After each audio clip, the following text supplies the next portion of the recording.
ప్రార్థన చేసుకొని సాయంకాల సమయంలో ఫ్యామిలీ కాన్ఫరెన్స్ ప్రారంభించుకుందాం. దేవుడు మరి గత కొద్ది కాలంగా మనం ప్రార్థన చేస్తూ వచ్చిన రీతిలో ఈ దినం సమకూర్చారు. మరి వాతావరణం కూడా ప్రభు తన ఆధీనంలో ఉంచుకున్నట్లుగా ఈ సహవాసాన్ని ప్రభు దీవించినట్లుగా అదే రీతిగా మరి అన్నలు కూడా దేవుడు క్షేమంగా తీసుకొచ్చాడు కనుక ఈ 2 దినాలు రాబోయే 3 దినాలు కూడా మరి చక్కగా మనం దేవుని సన్నిధిలో సంతోషించడానికి మనం సిద్ధపరచుకుందాం. కుటుంబాలు బలపరచబడినట్లు ఈ సమయం దేవుడు మన జీవితాల్లో మన కుటుంబాల్లో దీవెనకరంగా దయచేయనట్లు మనం ప్రార్థనతో ప్రారంభించుకుందాం. Praise the lord. అందరూ కళ్ళు మూసుకొని తల ఉంచినట్లయితే ప్రార్థన చేసుకొని ప్రారంభించుకుందాం. మహోన్నతుడైన దేవానికి స్తోత్రాలు చెల్లిస్తూ ఉన్నాం తండ్రి.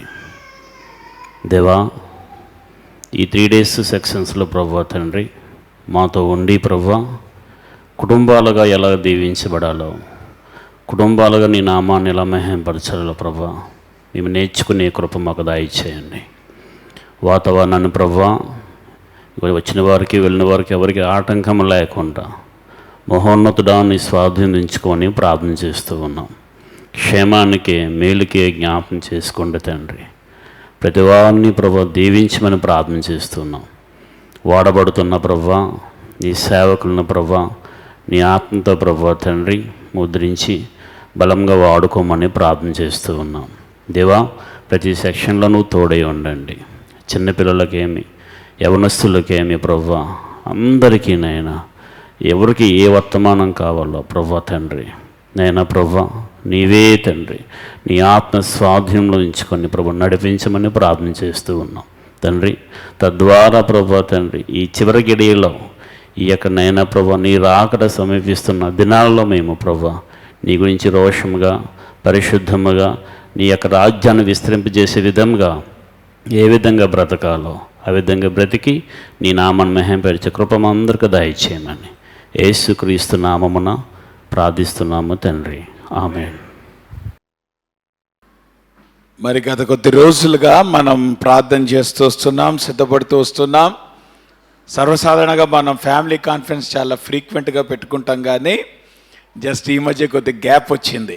అయినప్పటికీ కూడా మరి వసంత్ అన్నోళ్ళు మరి ఈ రీతిగా తిరిగి మన మధ్యలోకి రావటం అన్న ఆల్రెడీ మీరు 2-3 times వచ్చారు కదా. నేను 93లో నేను ప్రభుని అంగీకరించిన తర్వాత నేను ఫస్ట్ టైం టీటీ క్యాంప్కి అటెండ్ అయినప్పుడు విజయవాడలో, అప్పుడు అన్న మాకు స్పీకర్. ఓకే, సో అప్పటి నుండి మా యొక్క సహవాసం. So it's been more than 30 years. కాబట్టి అందుని బట్టి ప్రభుని స్తుతిస్తున్నాం. ఆల్రెడీ అన్నవాళ్ళు చాలా సంవత్సరాలుగా ఫ్యామిలీస్ మధ్యలో మినిస్ట్రీ చేస్తున్నారు. అనేక కుటుంబాలు కట్టబట్టంలో దేవుడు వారిని వాడుకుంటున్నాడు. వారికి దేవుడు అటువంటి స్పెషలైజ్ మినిస్ట్రీ ఇచ్చారు కనుక అందుని బట్టి ప్రభుని స్తుతిస్తూ ఉంటున్నాం. మరి ఈ రీతిగా మరి అన్నవాళ్ళు మనతో ఉండటం చాలా సంతోషం. ఈ సమయాన్ని అన్నకు అప్పగిస్తున్నా. ఈ 3 days కూడా మరి it should be a blessed time. అన్నవాళ్ళు కూడా చాలా ప్రిపేర్ అయ్యి వచ్చారు. కుటుంబంలో కూడా చక్కగా దేవుని గొప్ప కార్యం జరగాలని ఆశిస్తూ ఈ సమయాన్ని అన్నకు అప్పగిస్తున్నాను. రైట్.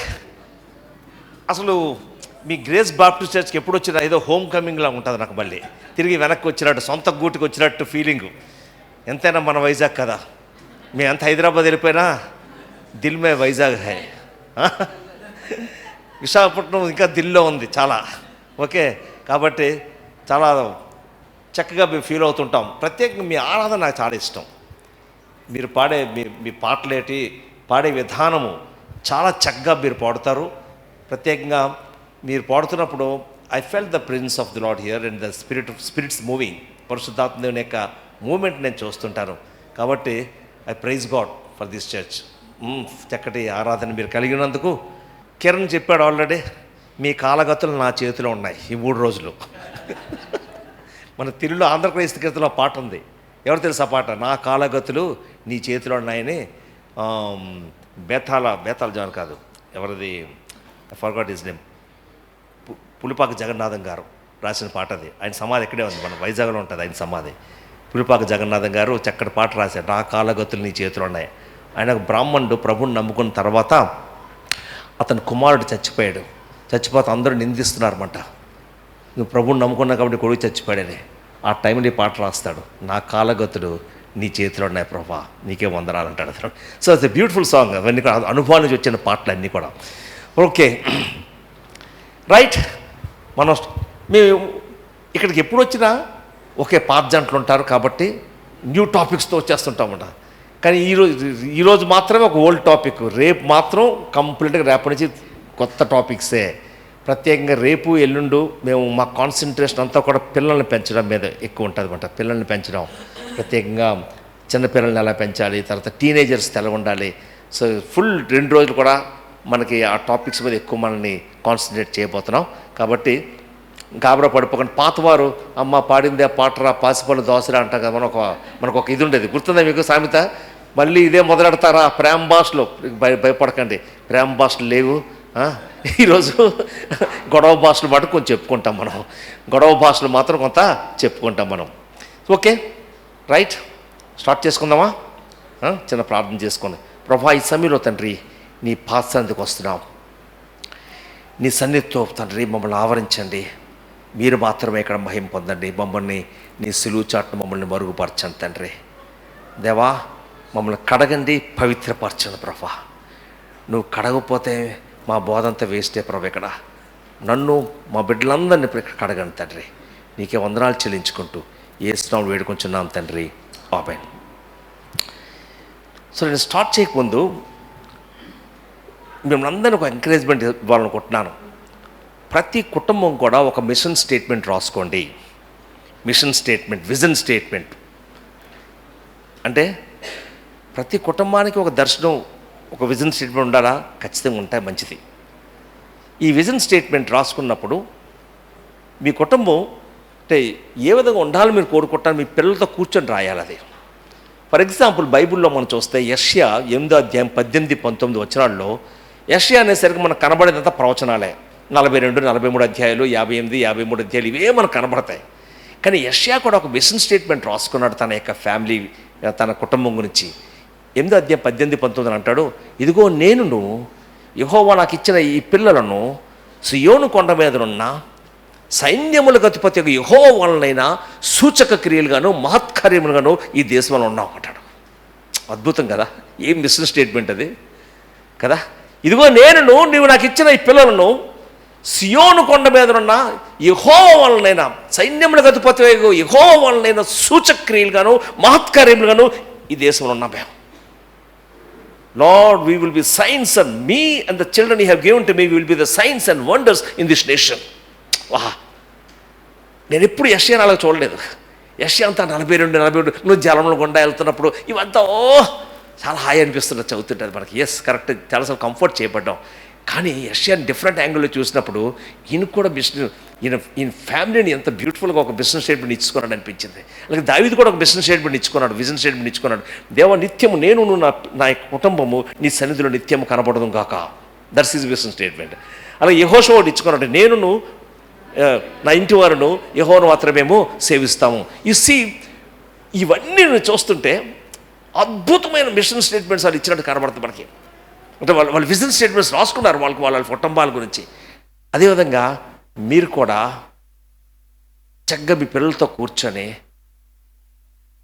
ఏ విధంగా మీరు ప్రభు కొరకు పనిచేయాలనుకుంటున్నారో, అంటే పెద్ద పెద్ద ప్రసంగాలు రాసికండి అక్కడ, స్మాల్ స్టేట్మెంట్. ఫర్ ఎగ్జాంపుల్ కుటుంబంగా మేము నిత్యము తుది శ్వాస వరకు యెహోవాని సేవిస్తాం, లేకపోతే దేవుని వెంబడిస్తాం.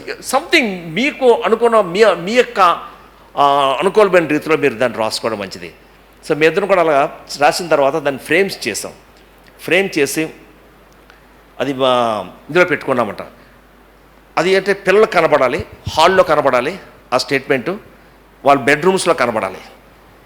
వాళ్ళు ఎక్కడికి వెళ్ళినా ఆ స్టేట్మెంట్ వాళ్ళు వెంటాడుతూనే ఉంటుంది. రేపు పొద్దున పిల్లలు అటు ఇటు అవుతున్నా బట్ స్టిల్ ఆ విజన్, ఆ దర్శనం పట్టించుతుందండి. ఎస్, ఇది మా కుటుంబం చేయవలసిన పని. కొన్నిసార్లు అటు ఇటు అవుతున్నప్పుడు కూడా అది వాళ్ళని పట్టి ఉంచుతుంది. కాబట్టి ఇట్స్ గుడ్. ఓకే, ఇది ఎలా స్టార్ట్ చేసో నాకే తెలియదు, బట్ సంహా పరిశుద్ధాత్మ నన్ను నడిపించాడు. మీకు మిమ్మల్ని ఎంకరేజ్ చేస్తున్నాను. Write a vision statement for your family.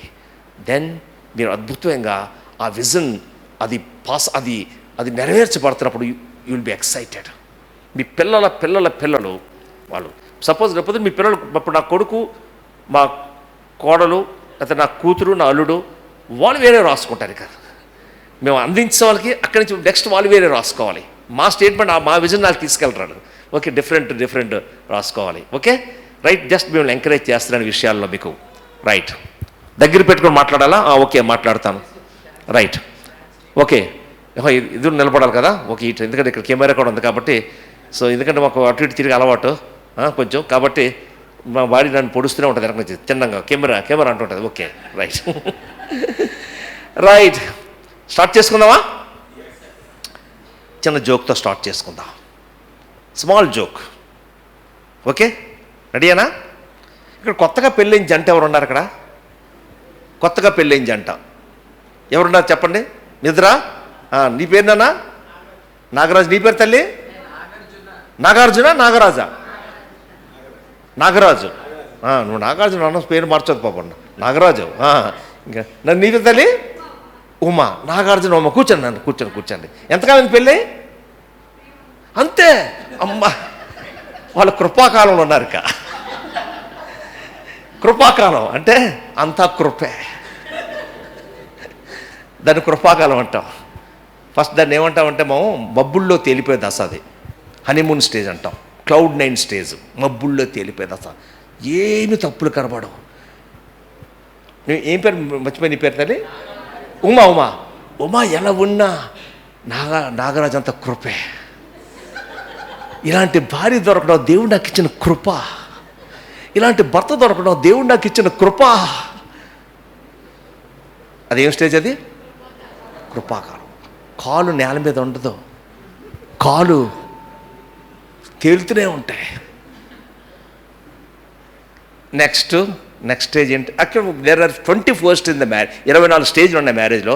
ఈ 24 మీద 4గా దాన్ని క్లుప్తీకరించామంట. ఫస్ట్ స్టేజ్ ఏంటమ్మా? మబ్బుల్లో తేలిపోయే దశ. ఓకే, దాని కృప. రెండో స్టేజ్, సెకండ్ స్టేజ్ ఏంటంటే ఒక్కసారి మబ్బుల్లో తేలిన తర్వాత కొంతకాలం తర్వాత కాలు దాబ్బని నేల తగులుతాయి.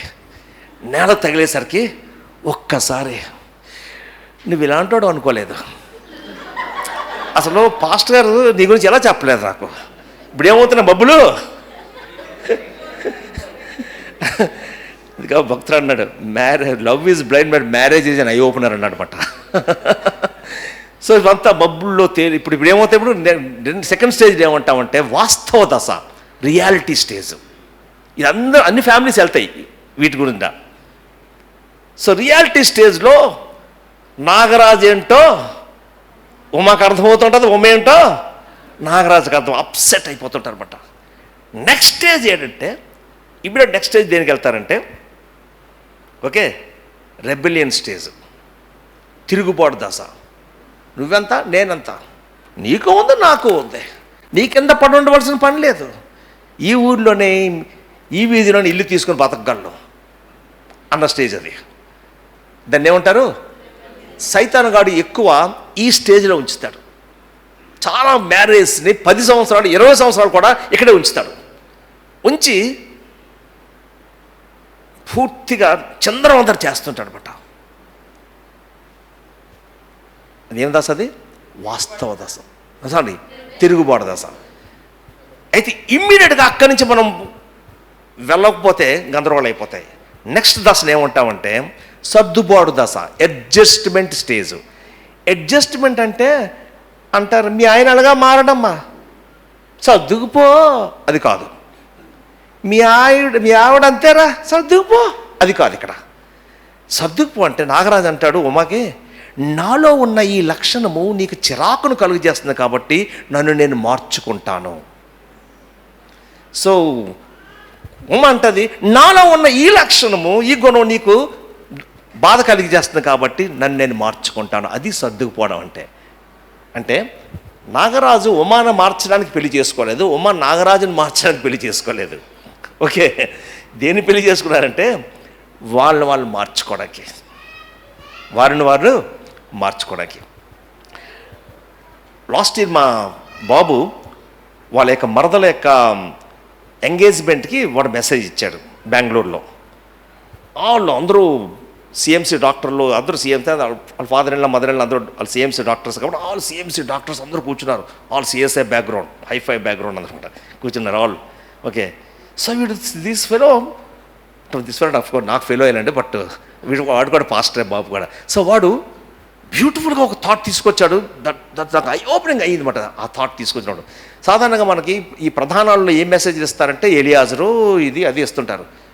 బట్ ఈ సో బ్యూటిఫుల్, చాలా అద్భుతంగా ఒక సత్యాన్ని తీసుకొచ్చాడు. అదేమన్నాడంటే, బాబు మ్యారేజ్, వివాహం నాలో ఉన్న చెత్తంతా బయట తీసుకొస్తుంది, నా భార్యలో ఉన్న చెత్తంతా బయటకు వచ్చేది వివాహంలోనే. వివాహానికి ముందు నా అంత అద్భుతమైన వాడు కూడా ఉండడు, కానీ వివాహం అయిన తర్వాత వసంతలో ఉన్న చెత్తంతా బయటకు వచ్చింది, ప్రణీతలో ఉన్న చెత్తంతా బయటకు వచ్చింది. ఈ రెండు చెత్తలు చూస్తుంటా ఒక్కొక్కరికి అయిపోతుంది అని ఏమన్నాడు నెక్స్ట్ వాడు, ఎప్పుడైతే నా చెత్త అంతా బయటకు వచ్చిందో క్రీస్తు యొక్క నీతి వస్త్రము ఫట్ కవర్ చేసింది నాడు. అలాగే ప్రణీతాన్ని చెత్తని క్రీస్తు యొక్క నీతి వస్త్రము కవర్ చేస్తుంది. ఇప్పుడు మీ ఇద్దరం కూడా ఆ నీతి వస్త్రం కూడా ఒకరినొకరు చూసుకుంటుంటే చెత్త కనబడలేదు, క్రీస్తు యొక్క నీతి కనబడింది అన్నమాట. భార్య భర్తలకు జాగ్రత్తమేనండి, వివాహంలోనే చెత్త అంతా బయటకు వస్తుంది, రెడీ అవ్వండి. ఆ చెత్త క్రీస్తు యొక్క నీతి వస్త్రంతోనే కవర్ చేయబడినప్పుడు అద్భుతం అవుతుంది వివాహం. కానీ చాలా కుటుంబాల్లోనే క్రీస్తు యొక్క నీతి వస్త్రాన్ని ధరించుకోకుండా విశ్వాసం అయినప్పుడు కూడా ఎంతసేపు సెల్ఫ్ ఎక్స్పోజ్ అవుతూ, ఈగోస్ ఎక్స్పోజ్ అవుతూ ఉంటే చెత్తే. Right, okay. నాగరాజు, ఉమా, మరి మీ దగ్గరకు వస్తున్నాను. అమ్మ దొరికిపోయి ఉండే, రేపు రావడం మానీకండి బాబు, రండి, జస్ట్ ఈ రోజుకే మిమ్మల్ని. ఇంకా నాగరాజు, ఉమా ఇద్దరు కూడా వివాహం అయింది. పెళ్ళైన మొదటి నెల అంతా కూడా భోజనాలు, చుట్టాలు పిలిచారు భోజనాలు. మీకు అయ్యావా? మీ మొదటి నెల అంతా మీ జీవితము 3 బిర్యానీలు 6 కోడి మోసాలు, ఎంజాయ్ అయిపోయింది. ఫస్ట్ టైం ఉమా వంట వండింది. నాగరాజ్ తిన్నాడు, షాక్ తిన్నాడు. ఏంటి ఈ వంట జీవితాంతం తినాలా?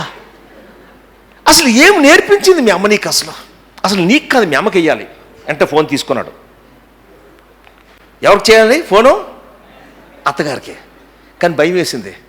ఎందుకులే ఫోను, వాట్సాప్ మెసేజ్ పంపించాడు. మెసేజ్ ఏం పంపించాడంటే, నీ సరుకు సరిగ్గా వండటం లేదు, your product is not cooking properly, నీ సరుకు సరిగ్గా వండటం లేదు. అత్తగారు తెలివైనవే, చూసుకుంది, చిరునవ్వు నవ్వుకుంది. అల్లుడు గారు రిప్లై పంపించింది. ఏం పంపించిందంటే, సరుకు వారంటీ పీరియడ్ అయిపోయింది, తయారీదారుడికి ఎటువంటి బాధ్యత? నాగరాజు 3 నెలల క్రితం అయిపోయింది, నువ్వెన్నన్నా లాభం లేదు. ఒక ఉమా బాగా వండుతుంది అనుకుంటాను. వండుతుంది కదా, బాగా బాగుంటుంది కదా. ఎవరున్నారు ఇక్కడ? ఎవరు చెప్తాను వండుతారండి బాగా? మీ ఎవరున్నారు? అత్తగారు బాగా ఉన్నారంటే ఇక్కడ లేరు కదా, పోన్లే. రైట్, ఓకే, స్టార్ట్ చేసుకుందాం మనం. ఇదేనా మనం ప్రత్యేకంగా ఇక్కడ కొత్తగా చాలామంది ఉన్నారు కాబట్టి ఫస్ట్ టైం మా ఇక్కడికి వచ్చిన వాళ్ళు చేయొద్దని, మా కాన్ఫరెన్స్కి వచ్చిన వాళ్ళు, ఇక్కడ కాదు ఈ కాన్ఫరెన్స్కి వచ్చిన వాళ్ళు, ఫస్ట్ టైం వచ్చిన వాళ్ళు, ఇదే ఫస్ట్ టైం మీ దగ్గరకు రావడం. ఎందుకంటే పాత వాళ్ళు చాలామంది ఉన్నారు, ఫస్ట్ టైం మా దగ్గరకు రావడం. సో మీరు కూడా ఉన్నారు, చాలామంది ఉన్నారు. కాబట్టి ఈరోజు జస్ట్ మేము యాక్చువల్గా కాన్ఫ్లిక్ట్ అనేది, వివాదాలు అనేవి, అది మాకు 2 రోజులు తీసుకునే సబ్జెక్ట్ అది. ఎందుకంటే చాలా డెప్త్లోకి వెళ్ళాలి. చాలా 24 రీజన్స్ మేము మాట్లాడుతాం అందులోని. 24 కారణాలు గొడవలకి, 24 కారణాలు. కానీ ఇప్పుడు 24 మాట్లాడాలంటే మాకు మినిమం 2 days పడుతుంది అంట. కానీ మేము ఈ జస్ట్ ఇక టైం ఎంత కరెక్ట్గా ఇప్పుడు 7:40 రైట్ టైం కదా, అది 10 minutes ఫాస్ట్లో ఉంది. 7:40 టైం ఇప్పుడు మనకి. ఓకే, సో 7:40 అంటే మీరు ఎంతవరకు కూర్చోగలరు? భోజనం ఎక్కడికి తంబి? అయితే మరి పర్లేదు, మీ కాలగతలు నా చేతులు ఉన్నాయి, భోజనాలు నా చేతులు ఉన్నాయి కాబట్టి పర్లేదు. 9 o'clockకి ఈజ్ ఇట్ ఓకే 9? ఎవరికి ఆకలేస్తుందా? అదే, ఎవరికి ఆకలేయట్లేదు కదా, 9 o'clockకి క్లోజ్ చేస్తా షార్ట్గా. నాకు ఆకలేస్తుంది కానీ మరి ఒక యాపిల్ తినేసి వచ్చేసానులే, పర్లేదు, దేవుడికి అంతవరకు కాస్తుంది మనకి. ఓకే, సో బై 9 మనం క్లోజ్ చేస్తాం. సో ఈ మొట్టమొదటి ఒక ప్రశ్న వేయాలనుకుంటున్నాను. పెళ్ళైన నాటి నుంచి నేటి వరకు చిన్న గొడవ కూడా రాని, చిన్న వివాదం కూడా రాని, మనస్పర్ధ కూడా రాని కుటుంబం ఎవరంటే చెయ్యొద్దండి. అమ్మా దేవుడి స్తోత్రం. మా బుద్ధి ఎత్తేస్తాను అనుకోండి ఎవరు, ఎందుకంటే మీ ఇద్దరు కూడా డిస్కులు ఆడుకుంటాం. ఒకసారి సెమినార్ రాకముందు డిస్కు అయిపోతుంది, ఒకసారి సెమినార్ అయిపోయిన తర్వాత డిస్కు అయిపోతుంది.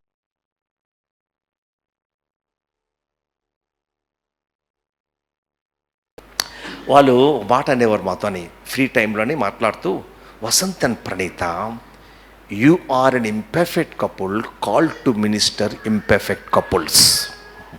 వసంత్ అండ్ ప్రణీత, మీరు అనేక లోపాలున్న జంటలకు పరిచర్య చేయడానికి పిలువబడ్డారు. ఎప్పుడైతే ఇక్కడ మేము పరిపూర్ణ జంట నిలబడ్డామో మా మినిస్ట్రీ కూలిపోయినట్టే, దేవుని అబద్ధికంగా చేసిన వాళ్ళు అయిపోతాం మేము, అంతే కదా. మొదటి యోహాను ఏమంటాడు, ఎవరైనా నా పాపం చేయాలని చెప్పిన వెళ్ళినా వాడు దేవుని అబద్ధికంగా చేసినోడు అయిపోతారు. ఇక్కడ ఏ జంట అయినా సరే మా మధ్య ఏది రాదంటే మాత్రం పచ్చి అబద్ధం. అందులో ఒకడు మనిషి అయి ఉండాలి, ఇంకొకరు మర మనిషి అయి ఉండాలి, రోబోట్ అయి ఉండాలి. కాబట్టి అందరికీ గొడవలు వస్తాయా గొడవలు? కాబట్టి అందరూ సంతోషంగా ఉండంటారు, అందరికి గొడవలు వస్తాయి. ఓకే, కాబట్టి భార్యాభర్తలుగా పక్క కూర్చున్న వాళ్ళు ఇద్దరు ఒకరి ముఖాలు చూసుకొని మన ఇద్దరికి గొడవలు వస్తే దేవుని స్తోత్రం చెప్పుకోండి. తొందరగా చెప్పండి, మన ఇద్దరికి గొడవలు వస్తే దేవుని స్తోత్రం. నాగరాజు చెప్పు, మాకు చెప్పు. భలే అయిపోయాను నాగరాజు అక్కడ. ఏం పర్లేదు నాగరాజు, ఈ ఒక్కరోజుకి వెళ్ళాయి, రేపు నుంచి వదిలేస్తాను. Right, okay. సో ఈ సమయంలో మనం అందరు గొడవలు వస్తాయి కాబట్టి ఇప్పుడు మనం చూడవలసింది ఏంటంటే దేనిని బట్టి మనకి గొడవలు వస్తుంటాయి అనేది చూడాలి. భార్యాభర్తల మధ్య వాదాలకి కొన్ని సోర్సెస్ మనం కొన్ని చూడాలి. మనం కంప్యూటర్ చేంజ్ చేస్తాం, కొన్ని మనం చూడాలి. ఈరోజు ప్రత్యేకంగా మేబీ మేము యాక్చువల్గా ఒక నాలెడ్జ్ చెప్పాలనుకున్నాక నాలెడ్జ్ చెప్పగలను, లేదు చెప్పలేము, ఎందుకంటే విల్ ట్రై. బట్ 3 మాత్రం ట్రై చేస్తాం చెప్పడానికి, 3 కారణాలు. ఓకే, ఈ వివాదాలు ఎందుకు వస్తాయి భార్యాభర్తల మధ్యలో, దాని మూలాలు ఏంటి, కారణాలు ఏంటి చెప్పకముందు ఒక విషయం మీతో నేను చాలా చక్కగా మీకు చెప్పాలనుకుంటాను. ఇప్పుడు ఇందాక చెప్పారు కదా, ప్రతి భార్యాభర్తల మధ్యలో ఖచ్చితంగా ఏదో ఒక స్థాయి గొడవలు వస్తాయి. సో భార్యాభర్తల మధ్యలో గొడవలు వచ్చేటప్పుడు ఇద్దరు వ్యక్తులు దాని మీద పనిచేస్తారండి. ఎవరా ఇద్దరు?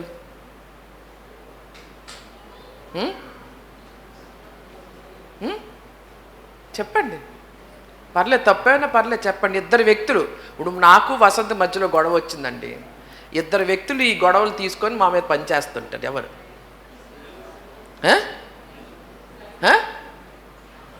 చెప్పండి. నీతిమంతులా ఎట్టన్నారు? నేబర్సా? ఎందులేండి అనవసరం వాళ్ళు దూషించడం.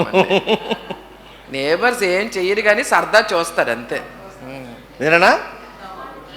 అత్తమా అలా కాదంటే ఇద్దరు వ్యక్తులు పనిచేస్తారంటే అఫ్కోర్స్ చాలా ఫ్యాక్టర్స్ ఉన్నాయి మా పనిచేయడానికి. ప్రత్యేకంగా ఒకటి దేవుడు. ఓకే, నేను ఓకే అంటే పరిశుద్ధాత్మ దేవుడు, లేకపోతే రెండోది ఎవరు చేస్తుంటారు? సాతాను. ఇది మనకు కావాల్సిన పాయింట్. అది అంటే ఇప్పుడు నాకు వసంత మధ్యలో గొడవ వచ్చేటప్పుడు పరిశుద్ధాత్మ దేవుడు అక్కడ ఉన్నాడు, సాతాను కూడా ఉన్నాడు. ఎవరి చేతిలో పెడతామనేది ఎంపిక ఎవరి చేతిలో ఉంది? సాధారణంగా మనము పంతాలకు వెళ్ళిపోయి ఈగోలకి వెళ్ళిపోయి ఎవరి చేతిలో పెడుతుంటాము? సాతాన్ చేతిలో. సాతాన్ చేతిలో పెడితే అది మనల్ని కడతాదా విరగొడుతుందా? కానీ అక్కడ మన ఈగోల్ని మనం కంట్రోల్ చేసుకొని దాన్ని మనం చంపి మనము తీసుకొని వెళ్ళి పరిశుద్ధాత్మ దేవుని చేతిలో పెడితే పరిశుద్ధాత్మ దేవుడు ఏం చేస్తాడంటే గొడవ రాకకు ముందు ఉన్న సంబంధంగా ఇంకా బలపరిచి మన గొడవను తీరుస్తాడు. కాబట్టి భార్య భర్తలారా ఒకటి గుర్తుంచుకోండి, ఖచ్చితంగా వస్తుంది. గొడవలు వచ్చేటప్పుడు అమ్మో నేను తప్పుడు వ్యక్తిని పెళ్లి చేసేసుకున్నాను, నేను దేవుని చిత్తం మిస్ అయిపోయాను అని ఇలాంటి అబద్ధాలు ఎవరు చెప్తారంటే సాతానే చెప్తాడు, పరిశుద్ధాత్మ దేవుడు ఎప్పుడు చెప్పడు. కాబట్టి ఇలాంటి అనుమానాలు తీసుకొని వచ్చి పంతాలకు వెళ్ళిపోయి అపవాది చేతిలో పెట్టి మీ వివాహాన్ని మీరు కూల్చుకోవద్దు, కానీ తగ్గించుకొని రవ్వా మా నీ చిత్తంలోనే వివాహం ఉంది, కానీ 2 వేరే వేరే కుటుంబాల్లో పుట్టి పెరిగాం కాబట్టి మా విధానాలు వేరుగా ఉంటాయి, కాబట్టి రాపిడ్ అయ్యేటప్పుడు ఖచ్చితంగా మనసపద్ద అనేది వస్తుంది. కాబట్టి నీ సహాయం మాకు కావాలి ప్రభా, దీన్ని కరెక్ట్గా దీన్ని పరిష్కరించుకోవడానికి. ఆయన పరిశుద్ధాత్మ దేవుని చేతిలో పెట్టేటప్పుడు మన వివాహం మన బంధం ఏంటవుద్దంటే ఇంకా బలపరచబడుతుంది. రైట్. ప్రత్యేకంగా అదే దాని ఈగో అని చెప్పింది కదా. ఈగో అనేదానికి లీడ్ లైక్ జీసస్ యొక్క main teacher can blanket something and బ్యూటిఫుల్గా మాట దానికి అబ్రివేషన్ ఇచ్చాడు, ఈజీఓ, ఈగో. దానికి ఎడ్జింగ్ గాడ్ అవుట్. దేవుని అలా బయట తోస్తే నీ ఈగో స్టార్ట్ అయిపోతాయి. దేవుని అలా పక్కన పెట్టామా మన వివాహంలోని మన గొడవల్లోని దేవుణ్ణి పక్కన పెడితే that's where your ego will start. అందుకని ఏమంటే అయినా where there is ego let God be అంటాడు అనమాట. ఎక్కడైతే ఈగో ఉందో అక్కడ దేవుడు ఉండవలసిందే. ఓకే, సో మనం ఒక్కొక్క కారణం చూసుకెళ్దాం, అన్ని చూసుకుంటాం. ఈ 9 గంటల వరకు ఎన్ని కారణాలు అన్ని కారణాలు మనం చూస్తాం. మొట్టమొదటి కారణం భార్యాభర్తల మధ్య గొడవలకు కానీ లేకపోతే దేనికైనా చూస్తే ఉన్నదా? ఓకే, మొట్టమొదటి కారణం రాసుకోండి. సాధారణంగా మా దగ్గర కౌన్సిలింగ్కి చాలామంది వస్తుంటారు. ఈ కౌన్సిలింగ్లో థ్యాంక్ యూ తంబే, ఈ కౌన్సిలింగ్లో మేము ఎక్కువగా చూసిన గొడవల కారణాల్లో ఇది ప్రధాన కారణంగా మేము చూసాం కాబట్టి దీన్ని ప్రధాన కారణంగా పెట్టుకున్నాం. మేము పెంపకపు బరువులు, అప్బ్రింగింగ్ బ్యాగేజెస్. పెంపకపు బరువులు అదేటన్నా మా పెంపకానికి మా ఇద్దరి మధ్య గొడవలకి ఎందుకు లింక్ ఎక్కడ ఉంది? చాలా లింక్ ఉంది. కొన్నిసార్లు నీకు తెలియకుండానే నీ పెంపకం నుంచి నువ్వు తీసుకొచ్చిన కొన్ని పద్ధతులు, కొన్ని ఆచారాలు, కొన్ని ఇష్టాలు, కొన్ని అభిష్టాలు, నువ్వు పనులు చేసే విధానము, అది ఆ యొక్క సారి ఉందే. నువ్వు పెళ్ళికి తీసుకొచ్చిన సారి, నాగరాజు మీ ఆవిడ పెళ్ళికి తీసుకొచ్చిన సారి, కంచం, మంచం, సెలవుడి, అరుసులు అందరికి కనబడతాయి. కానీ ఈసారి ఉందే, ఏ సారి? మీ కన్నోరింట్లో నుంచి నువ్వు మోసుకొచ్చిన సారి. ఏంటో సారి అంటే అలవాట్లు, నీ పద్ధతులు, నీ ఇష్టాలు, నీ యొక్క అభిష్టాలు, పనులు చేసే విధానం. నీ లగేజ్ వేరు, తన లగేజ్ వేరు. ఈ 2 లగేజీలతో ఇద్దరు దగ్గరికి ఎలాగొస్తారంటే పెళ్ళైన కొత్తలో వచ్చి చూపిస్తాను చూడండి ఒకసారి. నా బ్యాగ్ ఎక్కడ ఉంది? Okay, right, okay, right. ఇది నా కన్నోరింటి నుంచి నేను మోసుకొచ్చిన నా లగేజు, పద్ధతులు, నా ఇష్టాలు, నా అలవాట్లు, నా యొక్క అభిష్టాలు అన్నీ కూడా. ఇది నా లగేజు. ఇందులో మంచి లగేజీలు ఉన్నాయి, పనికిమాలిన లగేజీలు కూడా ఉన్నాయి. నువ్వు ఎంత భక్తిగల కుటుంబం నుంచి వచ్చినప్పుడు కూడా కొన్ని నెగిటివ్ లగేజ్, పనికిమాలిన లగేజీలు కూడా నువ్వు మోసుకొస్తావు. నేను బిబ్లికల్గా చూపిస్తాను ఏ విధంగా మోసుకొచ్చారో వారు. రైట్. సో ఇందులో నా పద్ధతులు, నా ఇష్టాలు, నా లగేజ్ వేరు. ఇది ప్రణీత యొక్క లగేజు. చాలా చిన్నగా కనబడవచ్చు. చోటా ప్యాక్ మే బడా ధమాకా, అంతే. Okay, right. సో ఈ 2 లగేజీలతోని మేమిద్దరం దగ్గరికి వస్తున్నాం. అంటే నా పెంపకం అంటే దీన్ని ఏమంటామంటే లైఫ్ ప్యాటర్న్స్ అంటాం. లేకపోతే చెప్పాలంటే జీవిత విధానాలు. నా ఇంట్లో నుంచి నేను మోసుకొచ్చిన నా జీవిత విధానాలు, తన యొక్క జీవిత విధానాలు. పెళ్ళయింది, ఇద్దరం దగ్గరికి, నువ్వు లేక నేను, నేను లేక నువ్వు అనుకుని దగ్గరికి వచ్చేస్తున్నాం. దగ్గరికి వచ్చేస్తుంటే దబాలు గుద్దుకుంటున్నాయి. 7 గుద్దుకుంటున్నాయి. ఎక్కడి నుంచి మోసుకొచ్చావు? ఎక్కడి నుంచి మోసుకొచ్చావు? ఇది అనకాపల్లి, ఇది బెంగాల్, ఇంకా భయం అది. ఓకే, బెంగాల్ టైగర్ ఇక్కడ. ఓకే, సో దబాలు గుద్దుకుంటున్నాయి. అంటే ఎలాగంటే మా ఇంట వంట లేదు దబాల్, మా కన్నోరింట్లో నా ధమాల్ అంటే పడిపోతున్నాడు, గడి తూయకని అంటున్నారు. ఓకే ఓకే, సో అంటే లగేజ్ అలాగే ఉంటాయి మరి కొంచెం. ఓకే, సో ఇప్పుడు ఏమైందంటే ఈ లగేజీలతోని మా ఇద్దరి మధ్య శారీరక సాన్నిహిత్యం వచ్చి కానీ ఆత్మీయంగా మానసికంగా ఈ సాన్నిహిత్యం అనేది ఈ లగేజ్లో అడ్డుగా ఉన్నాయన్నమాట. చాలా కుటుంబాల్లోనే సఫర్ అవుతున్నారు ఇప్పటికి. ఇది రైట్. కొన్ని నెగిటివ్ లగేజీలు చూద్దాం ఫస్ట్. ఓకే, మా ఇద్దరం మోసుకొచ్చిన లగేజీలు చెప్తాం, తర్వాత బైబిల్లో మోసుకొచ్చిన లగేజీలు చెప్తాం. అన్ని లగేజీలు ఈరోజు. ఓకే, మా ఇద్దరం మోసుకొచ్చిన లగేజీలు చెప్తాను. మా ఇంట్లో మేము 6 పిల్లలం.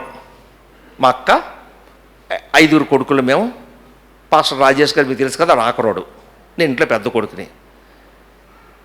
మా ఇల్లు ఎలా ఉంటుందంటే చిన్న సైజు రైతు బజార్లో ఉంటుంది. ఒక వస్తువు ఒక దగ్గర పెడితే తీస్తే అది మళ్ళీ అక్కడ పెట్టే అలవాటు మాకు లేదు. నేను వాడుతాను, ఒక దగ్గర పెడతాను. ఇలాగే రాజేష్ దగ్గరికి వచ్చేసరికి అది ఎక్కడికి బారిపోతుంది. తను ఎప్పుడు ఎత్తుక్కోవడమే వస్తువు. అది మా లగేజ్. ఓకే, వాళ్ళ ఇంట్లో లగేజ్ ఏంటంటే వస్తువు 30 సంవత్సరాల తర్వాత కూడా అక్కడ ఉండవలసింది. అది అటు ఇటు అవ్వకూడదు. వాడతారు కానీ అలాగే ఉండాలి. మేనేటి ఎప్పుడు ఎత్తుక్కోవడమే. ఎప్పుడు వస్తువు ఎత్తుక్కుంటుంటే తను అంటదంటే అంటే అర్థం ఏంటి? ఎక్కడి నుంచి మోసుకొచ్చావు లగేజ్. అప్పుడు ఎలాగుంటుంది నాకు? కోపం రాదమ్మా మా కన్నోరింటి మీద అంటుంటే? కోపం వస్తే కానీ మార్పు రాదట. చుక్క తగిలేదు పట్టు నాకు. తర్వాత మా పిల్లలకు కూడా వచ్చింది, నా 2 కొడుకులకి. నా కొడుక్కి కూతురు కూడా వచ్చింది ఈ లగేజ్. ఇప్పుడు సెట్ అయిపోయిందండి పెళ్ళిళ్ళ తర్వాత.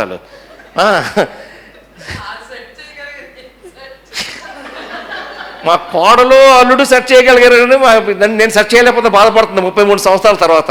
కాబట్టి అందరికీ ఉంటారు, రాకు భయపడకండి. ఓకే, ఇంకా పేపర్ ఎక్కువ లీక్ చేసి వద్దు. Okay, right.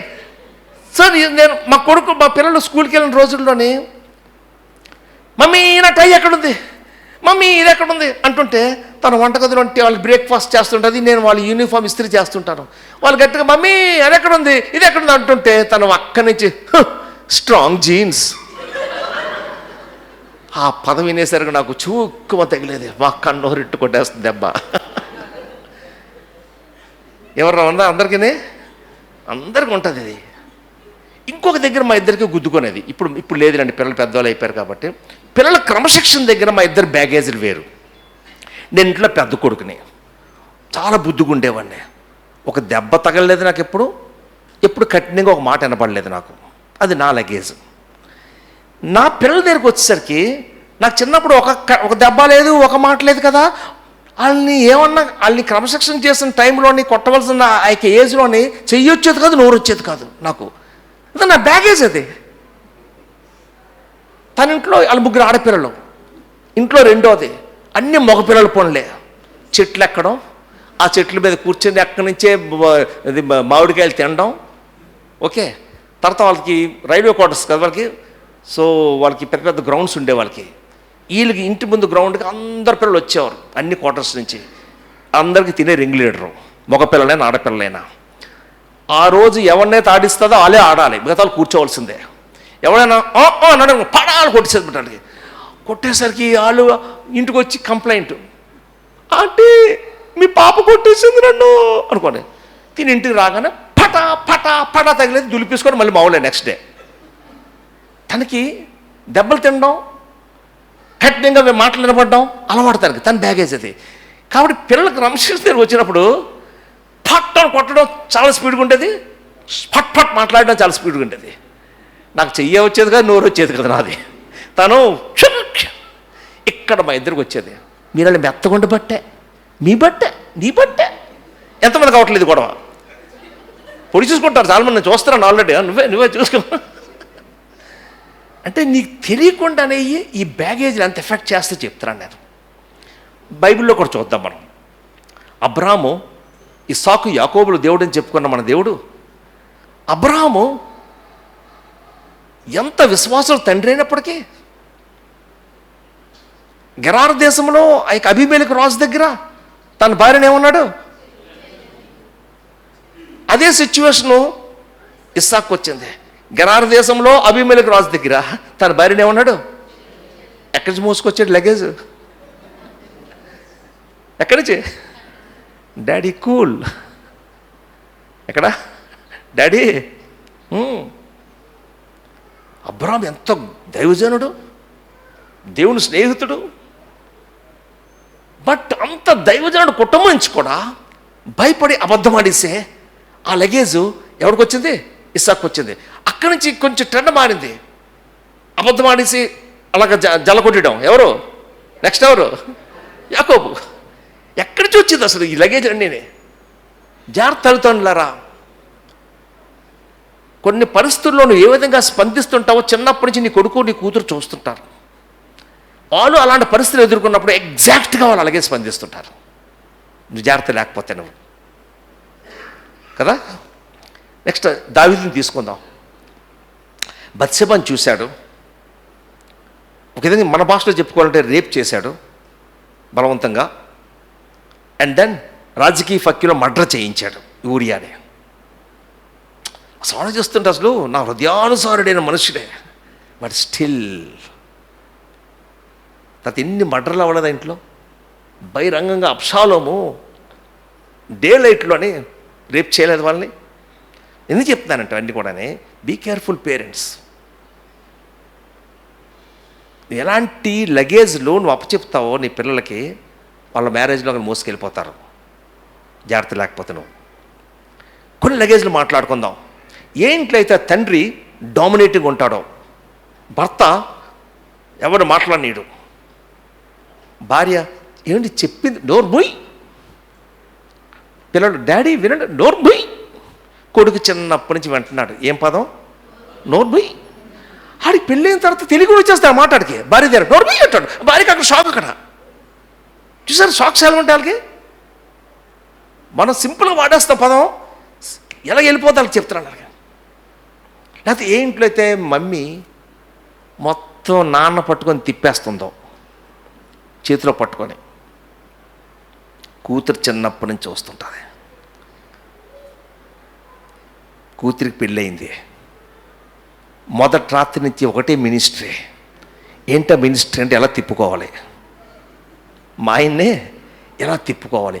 ఆ తిప్పుకోవడానికి ఎన్ని జిమ్మికులు, తిండి బానీయడం, లైంగికంగా దూరంగా ఉంచడం, అన్ని మొత్తానికి వెళ్ళకుండా నాదంటూ తిప్పుకోవాలి.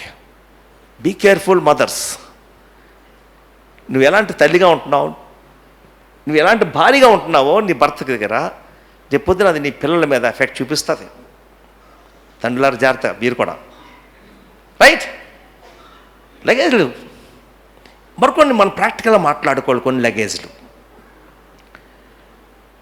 ఏ ఇంట్లో అయితే అనుమానమైన లగేజ్ ఉంటుందో, ఎంతసేపు అనుమానమే, భర్తకు భార్య మీద అనుమానం, భార్యకి భర్త మీద అనుమానం, పిల్లలు కూడా అదే కళ్ళద్దాలు వేసుకొని ఉంటారు. ఆ కళ్ళద్దాలు అనుమానమైన కళ్ళద్దాలతోనే వాళ్ళు కూడా మ్యారేజ్లు ఎంటర్ అవుతారు. వాడికి ఎంతసేపు అనుమానమే, భార్య మీద లేదా భర్త మీద అనుమానమే.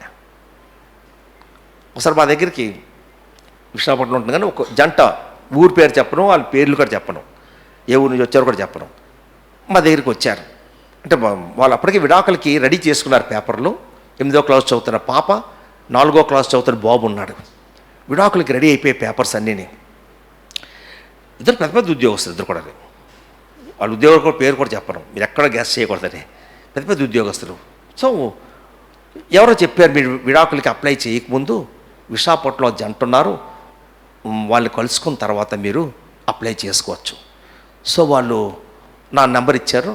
భర్త నాకు ఫోన్ చేశాడు, sir I'm so and so, okay రండి, ఇలా మేము మీ దగ్గర రావాలనుకుంటున్నాం, మేము విడిపోవాలనుకుంటున్నాం, కానీ ఒకసారి మిమ్మల్ని కలిసి మేము ఫైల్ చేయాలనుకుంటున్నాను. రండి పర్లేదన్నాను. మన విశాఖపట్నం మన సముద్ర తీరంలో వైఎంసీఏ ఎదురుగా చక్కగా అక్కడ కూర్చోబెట్టాం. సో భర్త స్టార్ట్ చేశాడు, ఏంటి బ్రదర్ బయటికి వెళ్తే మీకు అనుమానం అండి, ఇలా బయటికి వెళ్తానా, ఫోను ఎక్కడున్నారు, తొందరగా వచ్చేయండి, కారులో మీ పక్కన ఎవరు కూర్చున్నారు, ఏంటి సార్, నా ప్రొఫెషన్ ప్రకారం నాకు కింద అప్రెంటిస్లు ఉంటారు, అమ్మాయిలు ఉంటారు, అబ్బాయిలు ఉంటారు, వాళ్ళు నేను ఎక్కడికి వెళ్ళినా వాళ్ళు తీసుకెళ్ళాలి, వాళ్ళు అప్రెంటిస్కి వెళ్ళడానికి వాళ్ళకి ట్రైనింగ్, నాకు ప్రొఫెషన్. ఈమెటండి ఇలాగ అడుగుతుంది, ఎక్కడ నా కారులో నా పక్కన ఎవరు కూర్చున్నారని. కష్టం బ్రదర్, కష్టం సార్, కష్టం అండి అన్నాడు. ఆ భార్య అలా తలదించుకొని ఉందామే. సో అప్పుడు ప్రణీత అడిగింది, అమ్మా ఒక్కసారి మీ యొక్క తల్లిదండ్రుల గురించి చెప్తావా అని అడిగింది. ఆమె ప్రశ్న ఊహించలేదు. సడన్గా ఇలా బయదవైపు చూసింది, తలెత్తి తెర చూసి బాగా అనిపించింది. తర్వాత మళ్ళీ తల దించుకుంది. తర్వాత నీరు కారిపోతున్న కన్నీరు. అప్పుడు తన బుధమే చేసి ఏమేం చెప్పమ్మా అన్న, అక్క మేము చిన్నగా ఉన్నప్పుడు మా నాన్న నన్ను, మా ఇద్దరు తమ్ముళ్ళని, మా అమ్మని విడిచిపెట్టి వేరే స్త్రీతో వెళ్ళిపోయాడు. ఏమో నా భర్త కూడా అలా చేస్తాడని ఆ భయంతో అలా చేస్తుంటాను అక్క ఫోన్ నేను. జాగ్రత్తగానండి, బాల్యములో తగిలిన గాయాలు కొన్ని మోసుకొస్తాం మన మ్యారేజ్లోకి. బాల్యపు గాయాలు, చైల్డ్హుడ్ హర్ట్స్ అంటాం. ఈ బాల్యపు గాయాలన్నీ కూడా ప్రీ మ్యారిటల్ కౌన్సిలింగ్లో పెళ్ళికి ముందే సెటిల్ అవ్వాల్సిన విషయాలన్నీ కూడా. పెళ్ళికి ముందు, అందువల్ల మీ పిల్లలకి పెళ్లి చేసినప్పుడు ప్రీ మ్యారిటల్ కౌన్సిలింగ్ ఇవ్వకుండా ఏదో ఒక కౌన్సిలింగ్ ఒక సిట్టింగ్తో సరిపోదు. కంటిన్యూగా కనీసం ఒక 5-6 సిట్టింగ్స్తో కూర్చోబెట్టి చాలా విషయాలు డీల్ చేస్తే వాళ్ళు వదలాలి. లేకపోతే గందరగోళం ఈ రోజుల్లోని. అప్పట్లో కాదు, మా టైం అప్పుడు కాదు. ఏ ప్రీమెంట్ లేకపోయినా ఏమైపోయినా ఏమి లేకపోయినా చక్కగా మేము వివాహాలు సెటిల్ అయిపోయాం, బతికాం. కానీ ఇప్పుడు ట్రెండ్స్ మారిపోయాయి, రైట్? అంటే ఏమంటారంటే హర్టింగ్ పీపుల్ హర్ట్ అదర్స్. గాయపరచబడిన వ్యక్తి గాయపరుస్తారు ఇప్పుడు కూడా. చిన్నప్పుడు గాయం తగిలింది, ఆ గాయంతో ఎంటర్ అయిపోయాడు, అది హీల్ అవ్వలేదు. ఈ గాయంతో భార్యనో భర్తనో గాయపరుస్తూనే ఉంటారు. వాళ్ళకి తెలియదు ఎందుకలా బిహేవ్ చేస్తాడని. ఇది ఎక్కడో తగిలిన గాయం అసలు ఇది. ఈ గాయంతో నువ్వు ఎంటర్ అయిపోతే ఏమవుతుందంటే నీ జీవిత భాగస్వామి తెలియదు, నరకం చూపిస్తుంటావు నువ్వు. నాకు చిన్నప్పుడు ఒక మారు పేరు పెట్టారు నాకు. ఆ పేరు చెప్పను, నా పేరు మర్చిపోతారు మీరు. ఆ పేరు అర్థం చెప్తాను. ఆ పేరు అర్థం ఏమిటంటే good for nothing, waste fellow. ఆ పేరు అర్థం. సో చుట్టాలందరూ కలుసుకున్నప్పుడు అందరూ నన్ను ఆ పేరుతో పిలుస్తుంటే నవ్వేసేవాడిని. కానీ నువ్వు ఒంటరిగా ఉన్నప్పుడు ఏడ్చుకునేవాడిని.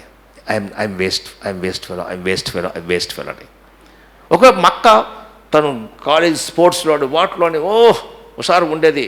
చోడవరంలో ఉన్నప్పుడు, చోడవరం, ఓకే.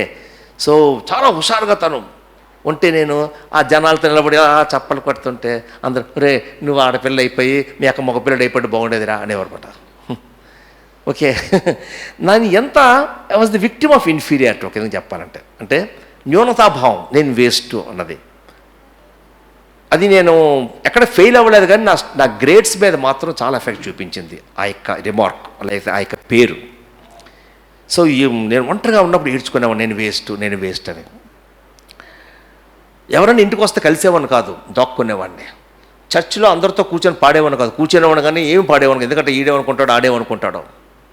అది నా పర్సనాలిటీ ఒకప్పుడు. సో 1980లో అనకాపల్లిలోని విశాఖపట్నం ఒక EU వాళ్ళు, జూలియస్ గారు కొంతమంది వచ్చి అక్కడ అవుట్ రీచ్ మంటాలి అనకాపల్లి. అప్పుడు బి రాజు గారు అక్కడ ఎంకాన్ చదివేవాడు అన్న, మీకు తెలుస్తుంది. సో ఆయనతో ఒక 2 days రిట్రీట్ పెట్టారు కాలేజ్ స్టూడెంట్స్కి. అప్పుడు నేను డిగ్రీ ఫస్ట్ ఇయర్ చదువుతున్నాను.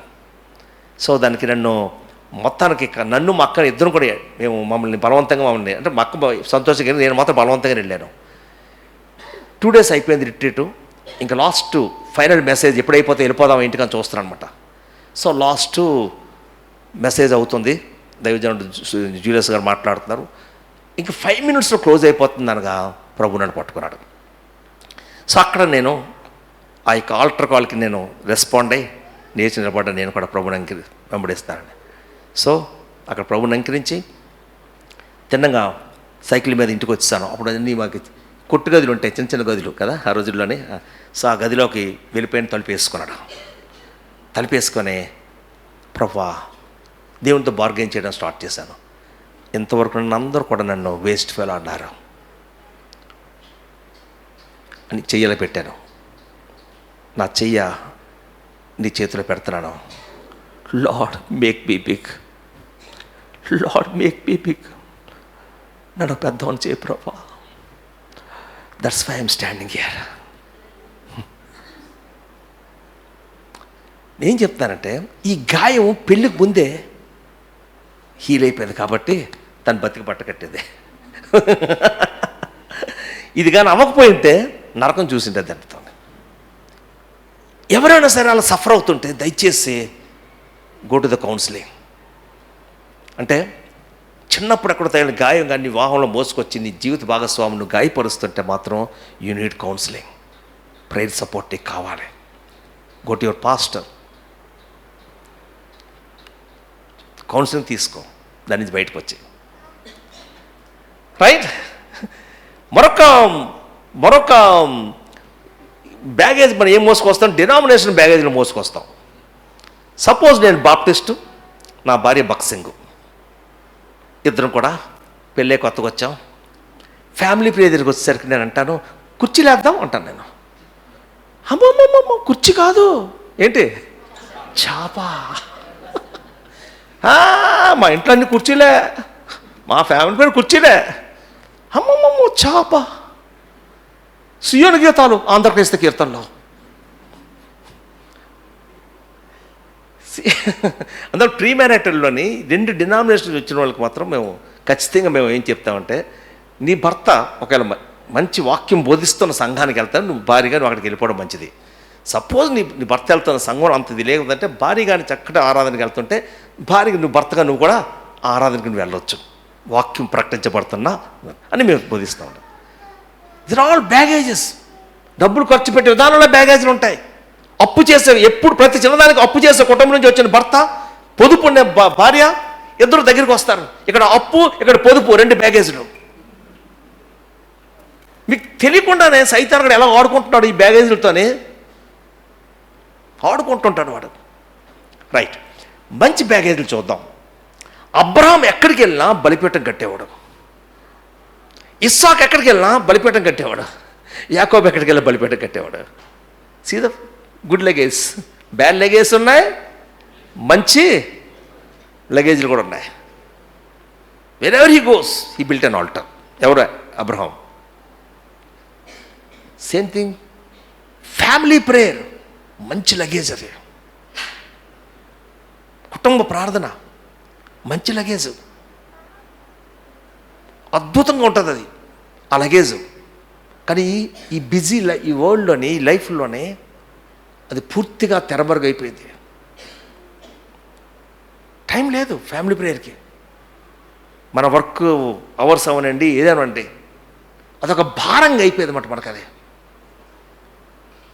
జాగ్రత్తగానండి. ఈ మంచి లగేజ్ని పిల్లలకి ఇవ్వకపోతే కొన్ని తరాలు మిస్ అయిపోద్ది లగేజ్. ఏది? Family prayer, family altar. ఈ లగేజెస్ ఉన్నాయి, మనకి వినడానికి సరదాగా ఉంటుంది, చెప్పడానికి కూడా చాలా సరదాగా ఉంటుంది. కానీ మా దగ్గర కౌన్సిలింగ్ వస్తారు కదండి, అసలు గుండెలు తరిగిపోతుందండి. తల్లిదండ్రులారా, మీతో ఒక విషయం నేను మాట్లాడాలని అనుకుంటున్నాను. చాలాసార్లు మన పెంపకపు కుటుంబం నుంచి మనం కొన్ని తప్పుడు లగేజ్ని మోసుకొని వచ్చేస్తాం. దాంతోనే జీవిస్తుంటాము, అసలు పట్టించుకోము. దాంతో జీవిత భాగస్వామి నలిగిపోయినా, గాయం అవ్వినా అసలు తీసుకోము. అధికారంతో జీవిస్తుంటాం ఆ తప్పుడు లగేజ్తో. అంత చేయడం మాత్రమే కాకుండా పిల్లలు పుడతారు, నమ్మకంగా ఏ ఆస్తి ఇవ్వకపోయినా ఇది మాత్రం అందజేస్తాం. అర్థమైందండి? ఇది మాత్రం నమ్మకంగా అందజేస్తాము. దాని ఒక ఎఫెక్ట్ కూడా కనబడుతుంటుంది మనకి. కానీ ఏంటనుకుంటుంది తెలుసా, ప్రయత్నిస్తారు కొంతమంది తల్లిదండ్రులు ప్రయత్నిస్తారు ఏంటంటే వాళ్ళని ఆ తప్పుడు అలవాట్ల నుంచి, జీవిత విధాల నుంచి బయట తీసుకొని రావాలని. అవ్వదు, ఎందుకంటే ముద్ర అయిపోయింది కదా, అది ముద్ర అయిపోయింది. అవ్వకపోయేటప్పుడు ఇద్దరు తల్లిదండ్రులు ఏంటి మాట్లాడుకుంటే, వదిలేవే ఏం చేస్తాము, పెళ్ళి చేస్తే అది ఎవరితో వచ్చిందో, వచ్చినోడు ఎవడో పడతాడని అంటారు. నేనేంటంటానంటే, పెళ్ళి చేసిన తర్వాత ఎవరితో వచ్చిందాయో లేకపోతే వచ్చిన భర్త ఎందుకండి పడాలి? ఎందుకండి పడాలి? నేను దాన్ని ఏంటంటానంటే అన్యాయం అంటాను. అన్యాయం. మన అజాగ్రత్త వలన, లేకపోతే మన క్రమం లేని జీవితం వలన మన పిల్లల్లోకి వెళ్ళిపోయిన తప్పుడు లగేజు, దాని యొక్క పరిణామాలు ఇంకోళ్ళు ఎందుకు పడాలండి? మా దగ్గరకు వస్తారు కదా, ఏడుస్తుంటారు. ఎందుకక్క నేను పడాలి, నేనేం తప్పు చేశాను అక్క తను ఇలా తయారవ్వడానికి? తల్లిదండ్రులారా, దయచేసి ఒకవేళ మీలోని ఈ తప్పుడు లగేజీలు, తప్పుడు జీవిత విధానాలతో మీరు సతమతం అవుతుంటే దేవుని కృప సహాయం అడిగి దాని నుంచి బయటికి రండి. మీ పిల్లలకు ఆల్రెడీ అందజేస్తుంటే ప్రార్థన పూర్వకంగా భార్యాభర్తగా తల్లిదండ్రులు దయచేసి దాని నుంచి వాళ్ళని బయట తీసుకొని వచ్చి ఒక పనికొచ్చే వ్యక్తులకు తయారు చేసి ఎవరికన్నా అప్పచెప్పండి అర్రా ప్లీజ్. మా పిల్లలకి ఇహలోకపరమైన ఏ ఆస్తులు మేము ఇవ్వలేకపోయాము, ఎందుకంటే మా దగ్గర లేదు, అద్దెంట్లో ఉంటున్నాం, వాళ్ళకి ఇవ్వడానికి ఏం లేదు. కానీ దేవుని కృపను బట్టి మేము నేర్చుకున్న కొన్ని ఆత్మీయ విలువలు వాళ్ళకి అందజేశాం. ఫాదర్స్ డే, మదర్స్ డే రోజు దేవుని మహిమార్థమే చెప్తున్నాను. ఫాదర్స్ డే, మదర్స్ డే రోజు ప్రతి సంవత్సరము మా కోడలు మా ఇద్దరికి విష్ చేస్తుంది. విష్ చేసేసి ఒక మాట చెప్తుంటుంది. ఒక మాట ఏంటంటే అంకుల్ ఆంటీ మీరు కష్టపడారు, ఫలాన్ని నేను అనుభవిస్తున్నా. అది చాలు, ఏమి లేకపోయినా అది చాలు. అది చెప్పకుండా పెంపకం పెంచారు, ఏం పెంచారు, పడుతున్నాను నేను అని అన్నదనుకోండి, ఇట్ ఈస్ సో ప్యాథటిక్. చాలా దుఃఖకరమైన విషయం అది. చాలామంది యవనస్తులు మా దగ్గరకు వస్తుంటారు కదా, యవన జంటలు, ఏటక్క ఏట పెంపకం అక్క, నేను ఎందుకు అక్క పడాలి? ఇందరికి వస్తుంటారు, ఏటి పెంచారన్నా, ఏటి పెంచారు, సస్తనాను నేను. కాబట్టి దయచేసి తల్లిదండ్రులారా, ఇవో రాత్రి ఇంటికి వెళ్తారు కదా, మీకు హోంవర్క్ ఏంటి తెలిసిందా?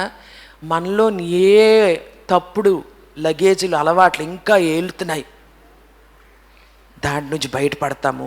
ఆల్రెడీ పిల్లలకు అందజేయచ్చుంటే, పిల్లల మీద ఇంకా ఉంటే దయచేసి ప్రార్థన పూర్వకంగా కౌన్సిలింగ్ ఇప్పించు, వాళ్ళతో కూర్చొని మాట్లాడో, సహాయం తీసుకోను.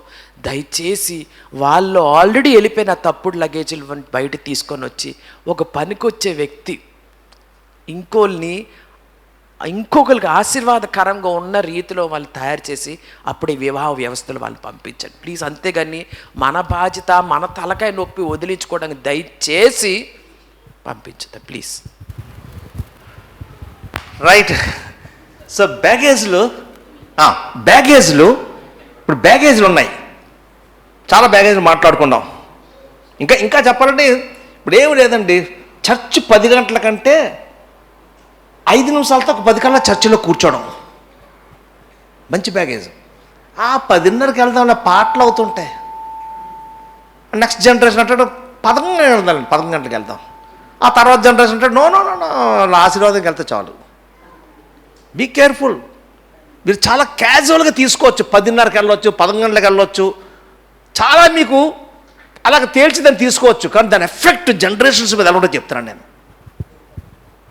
టైం చర్చ్ 10 o'clock అంటే వీరైతే 9:10కి వచ్చి రిలాక్స్ అవ్వండి ఫస్ట్. ఎందుకంటే దేవుని సన్నిధిలోకి నేను వచ్చినప్పుడు దట్స్ మై ప్రిన్సిపల్. మేము సాగర్ నగర్లో ఉండేవాళ్ళం. యూనియన్ చాపల్కి అటెండ్ అయినప్పుడు 8 o'clock సర్వీస్కి అటెండ్ అయినప్పుడు సాగర్ నగర్ నుంచి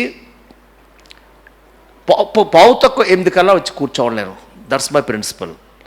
అనేసి మా పాపని ఎందుకు డాడీ ఎవరు రారు అని వాళ్ళు క్వైర్ ప్రాక్టీస్ చేస్తుంటారు. నో ప్రాబ్లం, ఎవరు రాకపోయినా పర్లేదు. Let us go and relax first. Relax అవుదాం ఫస్ట్. Prepare our hearts.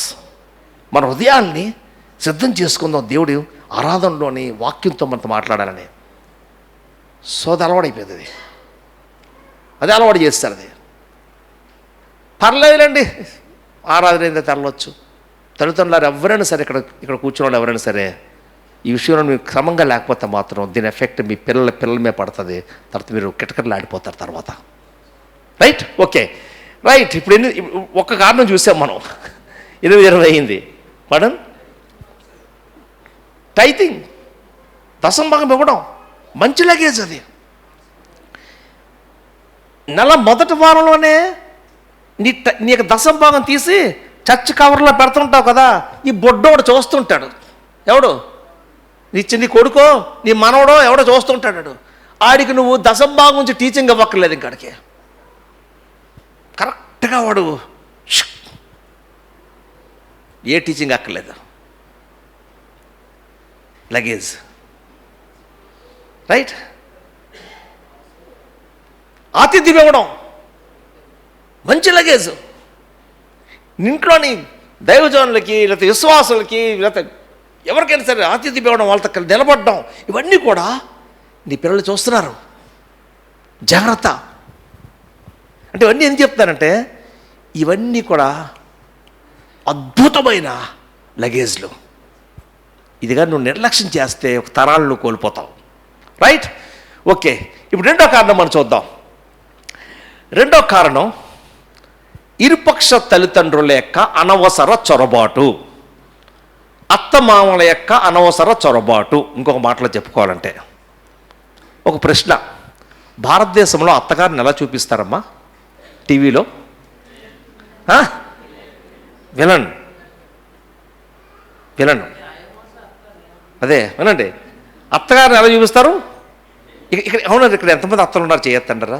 ఒకటి ఉన్నారు కొంత అత్తలు, అత్తలు అప్పుడే వెళ్ళిపోయి ఒక అలంలో నాకు అర్థమైపోయింది. అక్కడే ఉంది, ఏం పర్లేదు తెల్ల, త్వరలో ఉందిలే, పర్లేదు. చాలా మంది అత్తలు ఉన్నారు ఇక్కడ.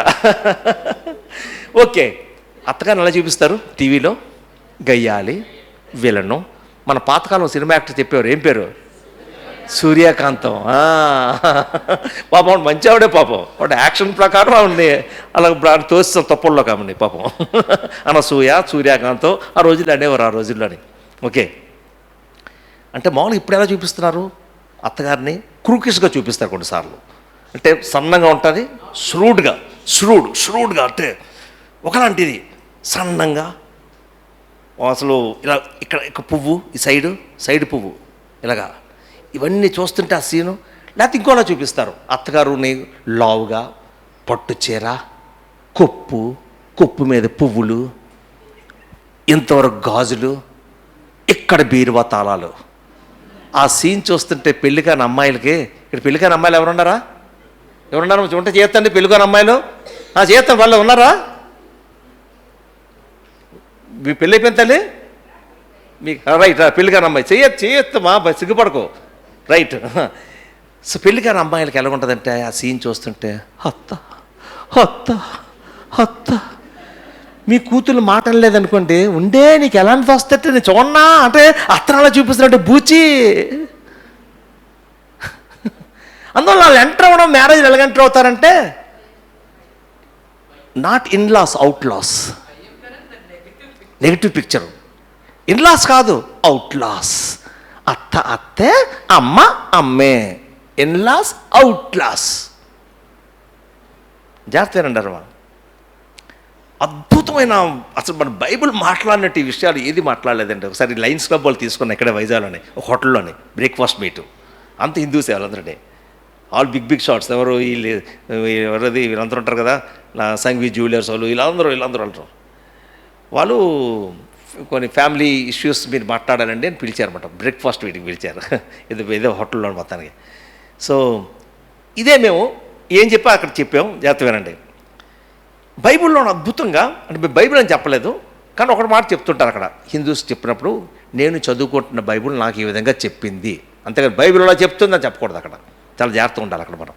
సో నేను అని చెప్పి ఆదికాండం 2:24 మాట్లాడాను. ఆదికాండం 2:24 ఏముందంటే, అందుచేత పురుషుడు తమ తల్లిని తమ తండ్రిని విడిచిపెట్టి తన భార్యను హత్తుకొనును, అప్పుడు వారిద్దరూ ఏక శరీరం అయిందురు అని చెప్పినప్పుడు, అసలు యాక్చువల్గా ఈ వచనం రాయబడినప్పుడు అప్పుడు అత్తగారు ఉందా, అమ్మ ఉందా? ఏంటంటే వాళ్ళు ఎవరు లేకుండా ఎందుకు వాకింగ్ చెప్పాడు దేవుడు, నాకు అర్థమవట్లేదు. భారతదేశాన్ని ప్రేమించి, ఇది సమస్య మనకి ఎక్కువ ఉంది కాబట్టి. చూడంటే అప్పుడు పాపం లేదు, అసలు మనిషి పాపంలోనే పడలేదు, శాపం లేదు, ఏమీ లేదు. అంతవరకు ఆదాము హ్యాపీగానే ఉన్నాడు కదా. మొదటి అధ్యాయం అంతా ఏముంది మనకి? మంచిదిగా ఉండను. నరుని సృజించిన తర్వాత ఒక విశేషణం యాడ్ చేశాడు, అడ్జెక్టివ్ యాడ్ చేశాడు, అది చాలా మంచిదిగా ఉండి అన్నాడు. సృష్టి అంతటి మంచిదిగా ఉండని చెప్పాడు. ఇట్ వాజ్ గుడ్ అన్నాడు. నరుని సృజించిన తర్వాత ఇట్ వాజ్ వెరీ గుడ్ అనమాట. అంటే సెకండ్ చాప్టర్కి వచ్చేసరికి సడన్గా మంచిది కాదు, నరుడు ఒంటరిగా మంచిది కాదు. జాగ్రత్తగా మా అబ్బాయిలు పెళ్లికాని వాళ్ళకి మాట్లాడుతున్నాను కదా, చాలామందికి నేను పెళ్లి చేసుకోను, నాకు దేవుడు పిలిపించాడు. ఏం పిలుపు? సింగిల్గా ఉండే పిలుపు. జాగ్రత్తనండి. పాపము లేని ప్రపంచంలో నరుడు ఒంటరిగా ఉంటే మంచిది కాదని చూసిన దేవుడు పాపం పెరిగిపోతే ఈ రోజుల్లో అది ఇంకెంత మంచిది కాదు. Think about it. పాపం లేని సమయంలో నేను మంచిది కాదని చూశాడు. మరి పాపం వచ్చిన తర్వాత చూశాడు. ఆదాం ఎప్పుడైనా చెప్పాడా వెళ్ళి what is life without wife అన్నాడా? ఎక్కడ అనలేదు. కానీ దేవుడు చూశాడు, గాఢ నిద్ర కలుగు చేశాడు. అసలు ఎలాంటి అనస్థీషియా ఇచ్చాడో మనకు తెలియదు అసలు యాక్చువల్గా. అందుకే అనస్థీషియా క్లోరోఫామ్ కనుక్కున్న సైంటిస్టు సింప్సన్ తనేమన్నాడంటే, తన యొక్క సన్మాన సభలో అంతవరకు ఆపరేషన్లు చాలా కష్టంగా ఉండేవి, కోస్తే బాగా అరిచేవారు పేషెంట్లు. తర్వాత ఎప్పుడైతే క్లోరోఫామ్ కనుక్కున్నారో, సింప్సన్ ఎప్పుడైతే కనుక్కున్నాడో ఈజీ అయిపోయింది ఆపరేషన్స్ ఇప్పుడు. ఓకే, ఆయన సన్మాన సభలోని ఆయన్ని సార్ మీరు అందరు పొగిడి సార్ మీరు కొన్ని పలుకులు చెప్పండి సార్ అన్నాడు. రెస్పాన్స్. సింప్సన్ లేచి నిలబడ్డాడు, అన్నాడు, నా యొక్క గుర్తింపు క్లోరోఫామ్లో లేదు, నా గుర్తింపు నా కొరకు ప్రాణం పెట్టిన నా యేసుక్రీస్తులోనే ఉంది. నెక్స్ట్ ఇంకేమనంటే, అసలు క్లోరోఫామ్ను కనుక్కోవాలన్న తలంపు నాకు ఎక్కడి నుంచి వచ్చిందంటే బైబిల్ చదవగా నాకు వచ్చింది. దేవుడు ఆదాముకి ఆ గాఢ నిద్ర కలుగు చేయడం చూసినప్పుడు, గాఢ నిద్ర కలుగు చేసి ఆపరేషన్ చేయడం చూసినప్పుడు నాకు ఏమనిపించిందంటే, దీనికి ఏదో దేవుడు ఉంచాడు. నేను కూడా దీని మీద వర్క్ చేయాలి. నేను దేవుడు అడిగాను సహాయం, దేవుడు నాకు సహాయం చేశాడు. నా క్లోరోఫామ్ ఇది ఎక్కడి నుంచి వచ్చింది? ఎక్కడి నుంచి? బ్యూటిఫుల్ కదా, అది అద్భుతం అది. ఓకే, ఆదాంకి అద్భుతమైన అమ్మాయిని తయారు చేశాడు. ఆ రోజుల్లో ఆయనకి టీచింగ్ అక్కర్లేదు, how to choose a life partner అక్కర్లేదు. ఒకటే అమ్మాయి, ఇద్దరు ముగ్గురు సంబంధాలు వచ్చాడు, అది వేరేది, ఒకటే అమ్మాయి కదా. అద్భుతంగా మంచి నిద్రలో ఉన్న అయ్యగారిని లేపాడు. యాడమ్ ఇదిగో నీ మేడం. ఎదురుగా ఆ అమ్మాయిని చూసేసరికి ఆదాం ఎక్సైట్ అయిపోయాడంటే, ఎలాగ ఎక్సైట్ అయిపోయాడంటే మొట్టమొదటి పెళ్లిపాట రాశాడండి ఆయన. మొట్టమొదటి పెళ్లిపాట దేవరుని దీవెనలు కాదు, కళ్యాణం కమనీయం అంతకడ కాదు, ఫస్ట్ మ్యారేజ్ సాంగ్. నా ఎముకల్లో ఎముక, నా మాంసముల మాంసము, నరుణ్ణి తీయబడింది కనుక నారి అనుబంధం. ఎప్పుడైతే ఆ పాట పాడేసరికి దేవుడని యెహోవా ఎక్సైట్ అయిపోయి, అందుచేత ఏదో నువ్వు పాడావు కాబట్టి ఏంటి పాడావు? నా ఎముకల్లో ఎముక, నా మాంసముల మాంసం. అంటే ఇతను పాడింది ఏంటంటే మ్యారేజ్లో ఉన్న సెన్స్ ఆఫ్ బిలాంగింగ్నెస్ నుంచి మాట్లాడుతున్నాడు అనమాట ఈ పాటలోనే. అంటే నాది, నా ఎముకల్లో తీయబడింది, నాది, ఈమె నాది అన్న సెన్స్ ఆఫ్ బిలాంగింగ్నెస్, నాది అన్న ఆ యొక్క బిలాంగింగ్నెస్, సెన్స్ ఆఫ్ బిలాంగింగ్నెస్ ఏమంటావు తెలుగు నాకు అర్థమవట్లేదు, బట్ మీకు అర్థమైపోయింది కదా. నాది అన్న ఆ స్పందన వాహంలో పుట్టుకొచ్చింది, అక్కడే పుట్టుకొచ్చింది. అసలు నాది, మీ ఇద్దరం ఒకటి. ఆజమాష్ చేయడానికి నాది కాదు. దేవుడు నిజంగా ఒక భక్తుడు చాలా బ్యూటిఫుల్గా మాట్లాడాడు ఈ విషయంలో. మాట్లాడుతూ ఏమన్నాడంటే, ఓ భర్తలారా, నా కుమార్తెని నేను నీ దగ్గర తీసుకొచ్చాను, ఆజమాష్ చేయడానికి నీ దగ్గర తీసుకొని రాలేదు. నా కుమార్తెను జాగ్రత్తగా కాపాడి తిరిగి నా ఇంటికి తీసుకొని రావాలి అక్కడికి అన్నాడు ఆయన. Who is that speaker? Some reason తను వింటున్నది. నా కుమార్తెను నువ్వు జాగ్రత్తగా తీసుకొని రావాలి, అణిచి వద్దు ఇక్కడ, తొక్కి వద్దు ఇక్కడ. ఆదాం దగ్గర తీసుకురాగానే ఆదాం ఎప్పుడైతే ఆ పాట పాడగానే దేవుడిని ఎక్సైట్ అయిపోయి, అందుచేత పురుషుడు తమ తల్లిని తమ తండ్రిని విడిచిపెట్టి తన భార్యను హత్తుకున్నప్పుడు వారిద్దరు ఎక్సైట్ అయిపోతుంది. ఇక్కడ జాగ్రత్తమేనండి, ఇక్కడ పురుషుడు ద మ్యాన్ అనేసరికి స్త్రీలు అనుకుంటారు ఇంకా మాకేం సంబంధం లేదు, మేము మాత్రం విడిచిపెట్టక్కర్లేదు, మా బొడ్డుపై ఎక్కడికైనా సాగిపోద్ది. అవదు. ఆది యందు దేవుడు నరుని సృజించను, వాడిని స్త్రీగాను పురుషునిగాను సృజించను. ఇక్కడ నరుడు అనేసరికి ఇక్కడ ఇద్దరితో దేవుడితో యూనిసెక్స్ గురించి మాట్లాడుతున్నాడు అక్కడ. కాబట్టి స్త్రీలారా, మీరు కూడా ఇది మాకు సంబంధం లేదు, మేము విడిచిపెట్టక్కర్లేదు అనుకోకండి. ఇక్కడ మీరు అర్థం చేసుకోవాల్సింది ఏంటి విడిచిపెట్టడం అంటే, పెళ్ళైన తర్వాత అమ్మని నాన్న బయట తోసేయాలా? అదేనా బైబిల్ మాట్లాడుతుంది? నో. బైబిల్ మాట్లాడుతుంది ప్రాముఖ్యంగా ఇక్కడ శారీరక ఎడబాటు గురించి కాదు, కానీ ఇక్కడ మాట్లాడుతుంది మానసిక భావోద్రేక ఎడబాటు, ఎమోషనల్ అండ్ మెంటల్ సెపరేషన్ గురించి మాట్లాడుతున్నాడు ఇక్కడ. అంటే కొన్ని కేసుల్లో మేము శారీరక ఎడబాటు గురించి కూడా మేము ఎంకరేజ్ చేస్తాం. ఎందుకంటే కోడలు హింసించబడుతుంటే, నరకయాతన పడుతుంటే మేము కొంతకాలం సెపరేట్ అవ్వమని చెప్తాం మేము. కానీ ప్రాథమికంగా బైబిల్ ఇక్కడ మాట్లాడుతుంది it's a mental and emotional separate. చిన్న స్కిట్ వేస్తాం, చూస్తారు ఇప్పుడు, రైట్? అందరు రెడీగా ఉన్నారు స్కిట్కి? Okay, come. పాత వాళ్ళకి తెలిసి ఈ స్కిట్, కొత్త వాళ్ళకి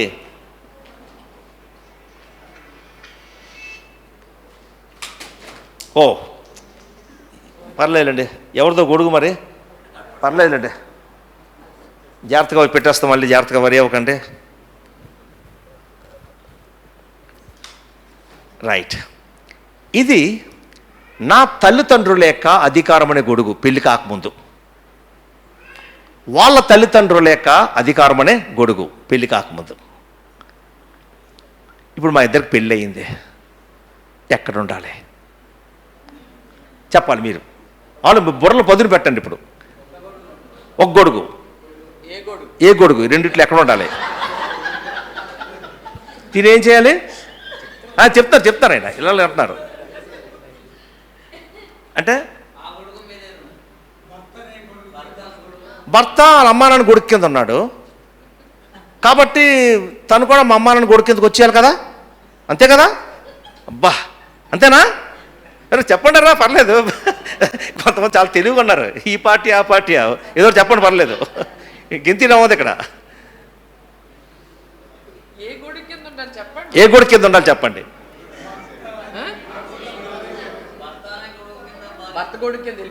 వెళ్ళిపోవాలి.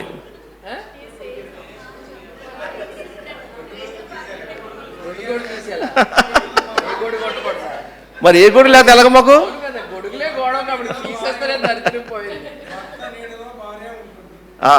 భర్త వాళ్ళ అమ్మా నాన్న నీళ్ళలో ఉన్నాడు, అదే అమ్మా నాన్న అధికారం అని గొడుగు ఇది. భర్త అమ్మా నాన్న అధికారమైన గొడుగు కింద ఉన్నాను, నేను నా అమ్మా నాన్న అధికారమైన గొడుగు కింద ఉన్నా.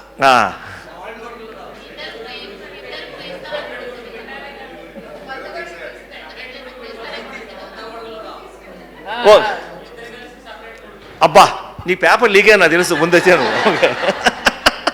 ఓకే, ఏంటి విడిచిపెట్టాం? పురుషుడు తమ తల్లిని తమ తండ్రిని విడిచిపెట్టి ఏంటి విడిచిపెట్టాం అంటే, నేను వివాహమైన తర్వాత మా తల్లిదండ్రుల లేక అధికారమైన గొడుగు నుంచి నేను బయటికి రావాలి, తను వాళ్ళ అమ్మా నాన్న అధికారమైన గొడుగు నుంచి తను బయటికి రావాలి. ఇప్పుడు మేమిద్దరము చక్కటి రంగురంగుల మా సొంత గొడుగుని మేము స్థాపించుకోవాలి. చూసారా? వావ్, డిఫరెంట్గా ఉంది ఇది. ఓకే, కలర్ఫుల్గా ఉంది, అన్ని విధాలు కలర్ఫుల్గా ఉంది. కానీ చాలా మందికి ఇంత చక్కగా వదిలేసుకొని ఈ గొడుగు ఆ గొడుగు, గొడుగులు గొడవేనండి. మన భారతదేశం అంతా గొడుగులు గొడవే, నిజమే. అసలు రోడ్డు మీద అన్ని గొడుగులు ఎందుకు అబ్బేస్తారు? అందుకే. ఓకే, ఎలా చెప్తాను చూడండి ఒకసారి. నేను ఇంకా మా అమ్మా నాన్న గొడుగు కిందే ఉంటాను. విన్నాను, అరే ఈ గొడుగు నుంచి బయటికి రావాలని. ఇలా బయటకు వస్తుంటే ప్రత్యేక తల్లుళ్ళు, అవునరా పెళ్ళైన తర్వాత భార్య బెల్లం అయిపోయింది, తల్లి అల్లం అయిపోయింది అంటదన్నమాట. అనేసరికి ఒక్కసారి అమ్మ కన్నీరు చూసేసరికి మళ్ళీ బొడ్డు సర్ర వెళ్ళిపోతాడు మళ్ళీ లోపలికి. ఎక్కడికి? మా అమ్మ నువ్వు నిన్నగా మొన్న వచ్చావు. అమ్మ కన్నీరు చూసి కరిగిపోతారు, కానీ భార్య కన్నీరు కారుస్తూ మాత్రం అసలు నో డిఫరెన్స్. ఎందుకంటే మీకు అంటే ఒక కన్నీరు ఉందే స్త్రీది, ఎంత 6 ప్యాక్ అని కరిగిపోవాల్సిందే. ఓకే, అంటే బయటకు వెళ్ళిపోతాడు. కొంతమందికి అమ్మ గొడుగు కాదు, పెద్దక్క దేవత, పెద్ద గొడుగు ఉంటుంది. ఆ పెద్దక్క గొడుగే మా అమ్మ, నా పెద్దక్క జాగ్రత్త అంటారా? కొన్నిసార్లు ఏమవుతుందంటే నేను ఈ గొడుగు కింద ఉంటాను, లాగేస్తుంటాను. ఏ గొడుగు కిందకి? మా అమ్మ నాన్న గొడుగు కిందకి. వాళ్ళు ఊరుకుంటారా? వాళ్ళు ఊరుకోరు. వాళ్ళు ఏం చేస్తుంటారు,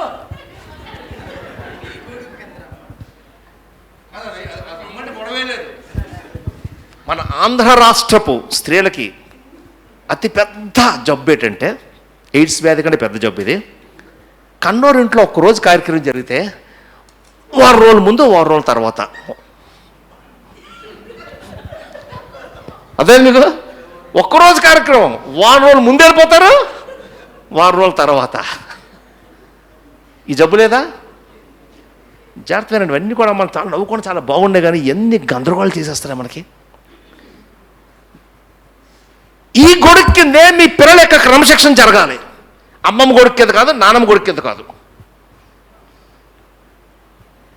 నువ్వు ఇంకా ఆ గొడుగు కింద, నువ్వు ఆ గొడుగు కింద అంటే పుట్టిన పిల్లలకి అమ్మమ్మ గొడుగు, నానమ్మ గొడుగు ఎక్కడ ఉండాలి?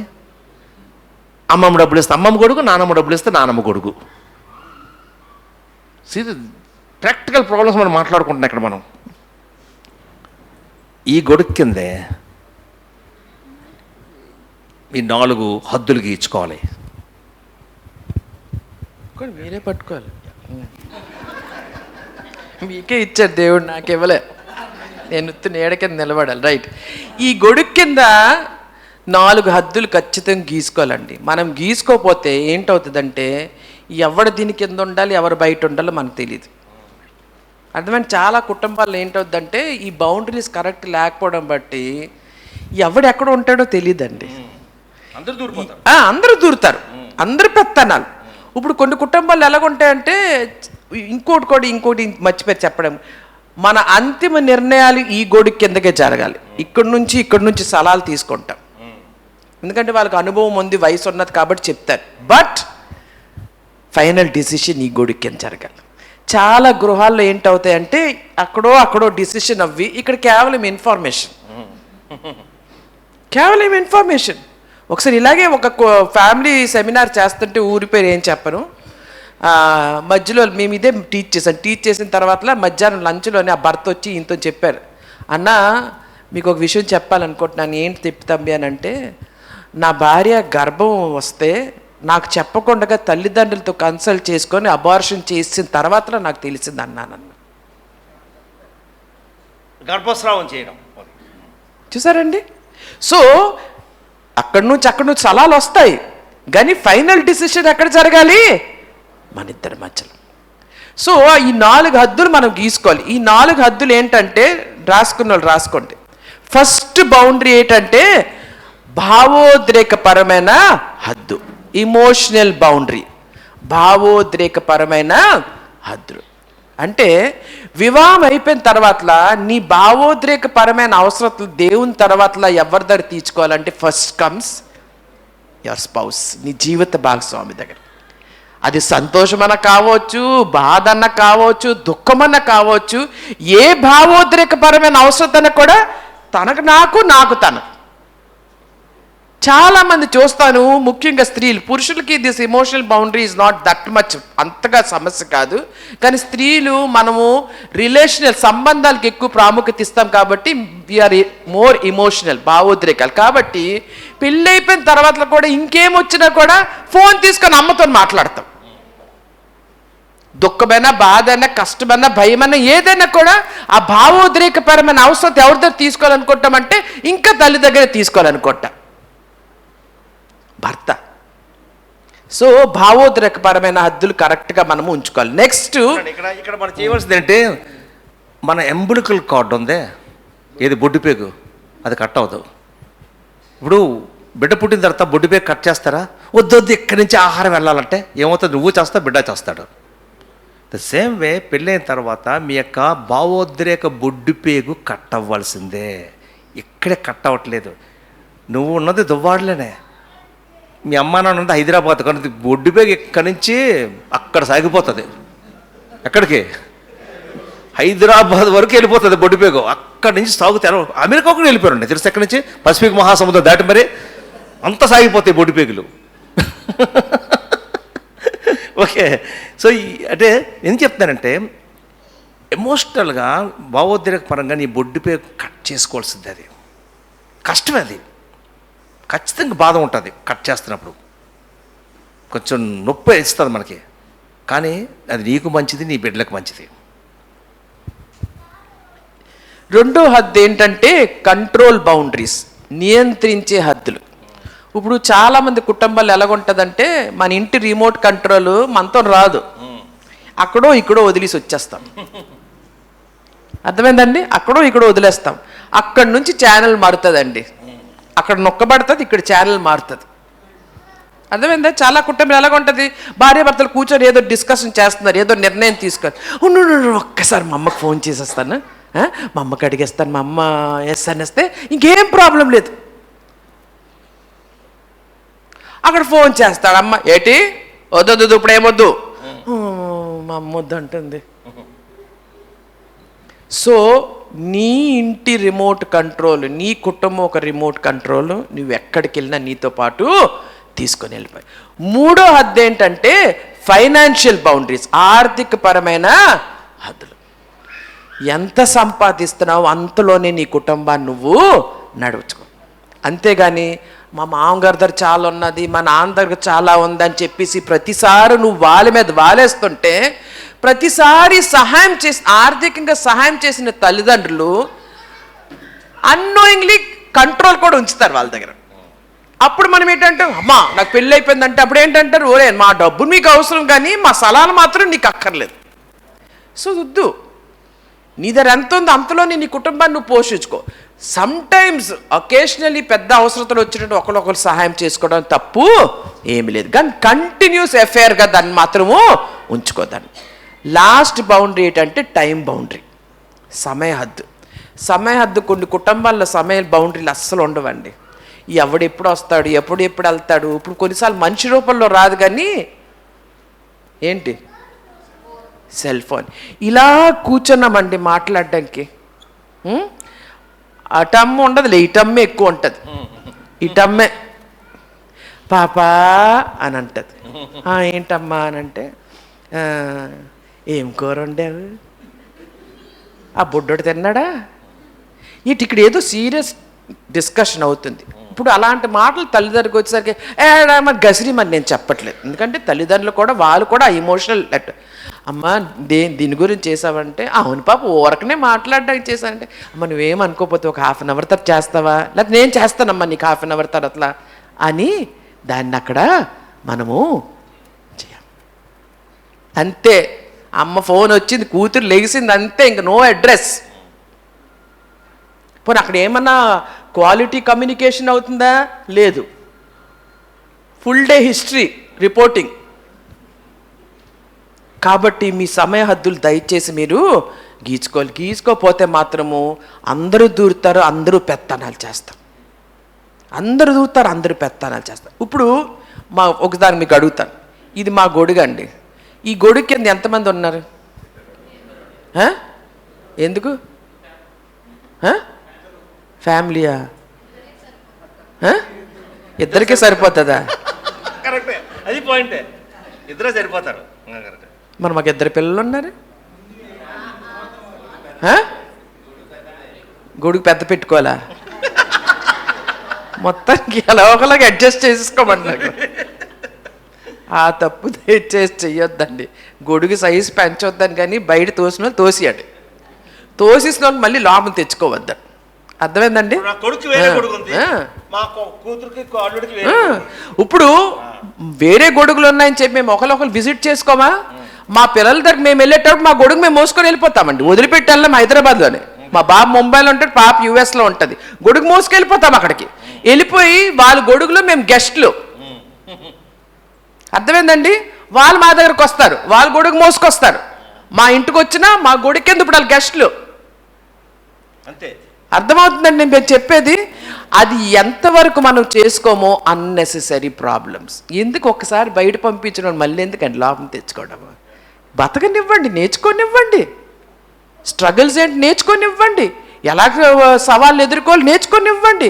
ఎందుకు రారా ఎందుకు వచ్చిందండి అది? వాళ్ళు ప్రశాంతంగా బతకరు, మనల్ని ప్రశాంతంగా బతకరు. చెయ్యొద్దండి. ఒకసారి పంపించిన తర్వాత పక్షులు వాళ్ళు గూళ్ళు కట్టుకున్న తర్వాత వాళ్ళు గూడులోనే బతకడం వాళ్ళు నేర్చుకునేవారు. తర్వాత ఇంగ్లీష్లో ఒకటి ఏంటి ఏంటంటే డోంట్ గివ్ అన్ఆస్క్డ్ ఫర్ అడ్వైస్. తల్లులారా మనమే అడగని వాడికి అడగని సలహాలు దయచేసి ఇవ్వద్దండి. నేర్చుకొనివ్వండి వాళ్ళు జీవితాన్ని ఎలాగా ఎదుర్కోవాలి, సమస్యలు ఎలాగ ఎదుర్కోవాలి, సవాళ్ళని ఎలాగ ఎదుర్కోవాలి నేర్చుకొనివ్వండి. మనకు వచ్చి అడిగితేనే నేను ఇవంతా నేను మీకు బుక్ నుంచి చదివి చెప్పట్లేదు. 15 సంవత్సరాలు మా నాన్న నాతో ఉన్నది, కిరణ్ తెలిసిన 15 సంవత్సరాలు మా నాన్న నాతో జీవించారు. మా అమ్మ చనిపోయిన తర్వాత మా నాన్న అధికారం గొడుగు 15 సంవత్సరాలు మా ఇంట్లో ఉన్నది. నా దగ్గరకు వచ్చారు కాబట్టి డాడీ మీ గొడుగు మూసేసి నా గొడుగు కింద వచ్చేయండి అని నేను అనలేదు. మా హౌస్ రెంట్ అంతా డాడీ పే చేసేవారు. మా డాడీ కూడా ఏనాడు నేను అద్దె కడుతున్నాను కాబట్టి నీ గొడుగు మూసేసుకొని నా గొడుగు కింద రా అని చెప్పలేదు. డాడీ గొడుగు డాడీదే, మా గొడుగు మాది. 15 years అది జరిగింది కాబట్టి డాడీ కూడా హ్యాపీగా ఉన్నారు తన గొడుగు కింద, మేము కూడా మా గొడుగు కింద హ్యాపీ. మేము కామన్గా మాట్లాడుకోలేదా? డిసిషన్ తీసుకోవాలి, ఒక ఇంట్లో ఉంటేటప్పుడు డిసిషన్ తీసుకోవాలి కదా. అలాంటి బయటకు వచ్చేవాళ్ళం, డిస్కస్ చేసేవాళ్ళు. డాడీ తన అనుభవం ప్రకారం మాకు చెప్పేవారు, ఇలా చేస్తే బాగుంటుంది, అలా చేస్తే బాగుంటుంది. ఆయన ఏదేమైనా ఇది నీ ఫ్యామిలీ కాబట్టి మీరు ఆలోచించు. మళ్ళీ మా గొడుగు కింద వచ్చేవాళ్ళం.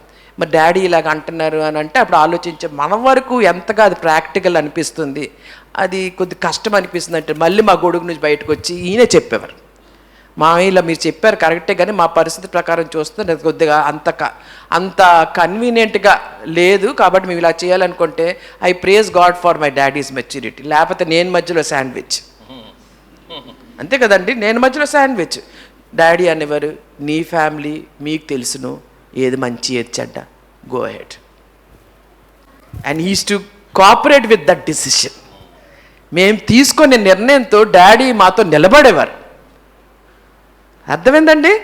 ఇవి జరగట్లేదండి. అందుకే unnecessary unwanted problems in the family, అవసరం లేని శుభ్రం దాని పక్కన నెట్టేసే సమస్యలు ఎక్కువ అయిపోతాయి మన కుటుంబాలు. ఎందుకంటే this is the problem.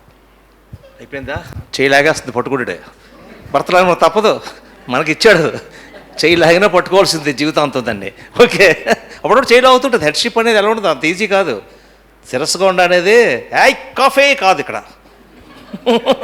Coffee కావాలా? ఓకే, గుర్తుపెట్టుకోండి. Right, okay. సో ఇప్పుడు ఏం చెప్పాడు? మొట్టమొదటి పురుషుడు తమ తల్లిని తమ తండ్రిని విడిచిపెట్టి తన భార్యను హత్తుకొనును అని దానికి ఒక బైబిల్ వ్యాఖ్యానకర్త చాలా బ్యూటిఫుల్గా ఎక్స్ప్లెయిన్ చేశాడు. నేను మర్చిపోయినా, ఎవరన్నా ఒక పేపర్ ఇస్తారు నాకు, ఒక 2 పేపర్లైనా ఒక పేపర్ అయినా సరే, కానీ ఏదైనా రాసిందేనా పర్లేదు నాకు. మీరు వాడని పేపర్ ఏమైనా ఉంటే నాకు జస్ట్ చాలు తమ్ముడు ఇచ్చి చాలు, దట్స్ ఇట్. ఇచ్చారా? రైట్, అది కూడా ఇవ్వండి, ఇలా ఇచ్చి. రైట్, ఓహో 2 ఉన్నాయా? ఇది సరిపోద్దులే నాకు, పర్లేదు. రైట్ తమ్ముడు, అందరు డైరీలు ఒకలాగా ఉన్నాయంటే. Okay, right. అని ఏం చెప్పాడు హత్తుకోవడం అంటే? ఏం చెప్పాడంటే ఆయన, ఆ బైబిల్ కామెంటేటరు, టేక్ 2 పేపర్స్, 2 పేపర్లు తీసుకోండి, గమ్ అంటించి 2 అంటించేయండి. అంటించిన తర్వాత ఇది ఎండిపోయిన తర్వాత 2 పేపర్లని వేరు చేయడానికి ప్రయత్నం చేస్తే ఏమవుతుంది? 1, 2?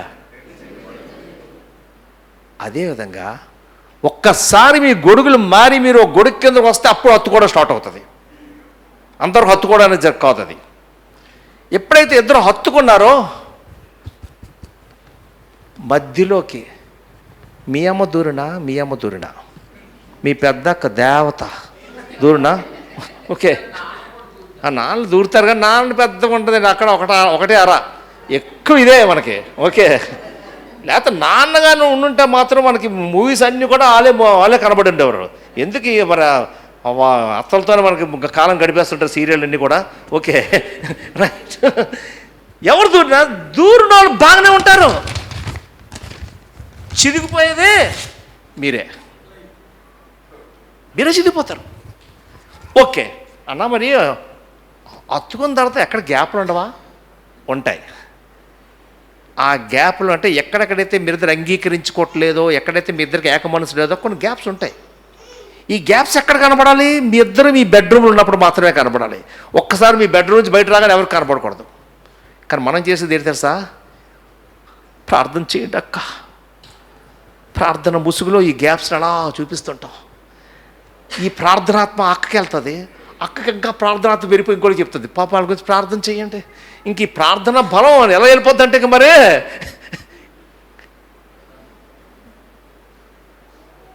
సమ్టైమ్స్ ఎక్కడైతే పేపర్ అంటించిన తర్వాత ఎక్కడైతే సరిగ్గా అంటుకోలేదో చిన్నపిల్లడికి ఆ పేపర్ ఇస్తే అక్కడే చేయి పెడతాడు కదా. ద సేమ్ వే మీ ఇద్దరి మధ్య ఎక్కడెక్కడైతే ఏక మనసు లేదో అది ఎక్స్పోజ్ అయినప్పుడు బయటికి అక్కడే చేయి పెడతారు అందరూ. Be careful. బుద్ధిహీనంగా మీ యొక్క గ్యాప్స్ని అందరికీ ఎక్స్పోజ్ చేయొద్దు. If you need a counselling, మీకు కౌన్సిలింగ్ అవసరమా, go to your pastor, counsellor అయితే తీసుకోండి. అంతేగాని అందరికీ దీన్ని ప్రార్థన ముసుగులో ఎక్స్పోజ్ చేయకండి. అప్పుడు వారిద్దరూ ఏక శరీరమై ఎందురు. One flesh. జాగ్రత్తనండి. ఈ వన్ ఫ్లెష్ టీం ఉన్నదే ఏక శరీరం జట్టు చాలా powerful team, very powerful team. ఈ వన్ ఫ్లెష్ ఏక శరీరం జట్టులో ఉన్న ఆ పవరు, ఆ శక్తి ఏదైనా వనంలో ఆదామవ్వ గమనించక ముందు అపవాది గమనించాడు. అది ఈ జట్టు ఇద్దరు ఒక్కటి ఉన్నారంటే మాత్రము నాది ఒక్కటి కూడా అవ్వదు. కాబట్టి నేనేం చేయాలి, దీన్ని విరిగొట్టాలని చెప్పి ఏం చేశాడు, విరిగొట్టాడు. అంతే కదా. దాని తర్వాత ఎలాగోవింది బ్లేమ్ షిఫ్టింగ్, నువ్వు ఇచ్చిన ఇది అవ్విందండి. కానీ ప్రేజ్ గాడ్ ఏంటంటే యేసు క్రీస్తు సిలువ మీద చనిపోయి తిరిగి లేచిన తర్వాత పగలగొట్టబడిన ఏక శరీరం జట్టు తిరిగి రిస్టోర్ అవ్వింది. కానీ బాధాకరమైన విషయం ఏం తెస్తుందంటే మన మధ్యలో గొడవలు అవ్వేటప్పుడు సిలువు దగ్గరికి వెళ్దాం కానీ ఏదైనా మనందరికి వెళ్తాం ఎక్కువ. ఎందుకు తెస్తుందండి, సిలువు దగ్గర ఈగో, అహము సిలువ వేయబడింది. ఏదైనా వనంలోని అహము సాటిస్ఫై అవుతుంది, తృప్తి చెందుతుంది. సో ఇప్పుడు అక్కడికే పరిగెత్తాం. తిరిగి విమోచించబడిన ఏక శరీరము జట్టుని దగ్గర సిలువు దగ్గరికి వెళ్ళడానికి మనము చాలా స్ట్రగుల్ అయిపోతాం. సిలువు దగ్గరికి వెళ్ళి నా అహం నేను చంపుకొని నా జీవిత భాగస్వామితో నేను సమాధాన పడాలి. So I don't like to go to the cross. ప్రతిసారి నేను ఏదైనా వనం దగ్గర నేను పరిగెత్తుంటా. ప్రియమైన వాళ్ళారా, you are one flesh team. గుర్తుంచుకోండి, వసంత్ ప్రణీత ఏక శరీరం జట్టు. వసంత్ నా శత్రువు కాదు, ప్రణీత వసంత్ శత్రువు కాదు. Fight the real enemy. ఏక శరీరం జట్టులాగా ఫైట్ ద రియల్ ఎనిమీ. అసలైన శత్రువుతో పోరాడండి. ఎవడండి అసలైన శత్రువు? సాతాన్, అపవాది. కుటుంబ వ్యవస్థని భయంకరమైన దాడి. సాయంకాలం మధ్యాహ్నం కూర్చొని ప్రశాంతి కిరణ్తో మాట్లాడుతున్నాను. ఘోరంగా ఉన్నది.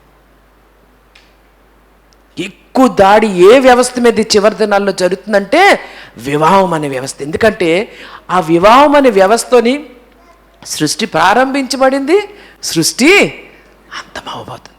That is the base. సంఘానికి బేసు, సమాజానికి బేసు, ఫౌండేషన్ అదండి.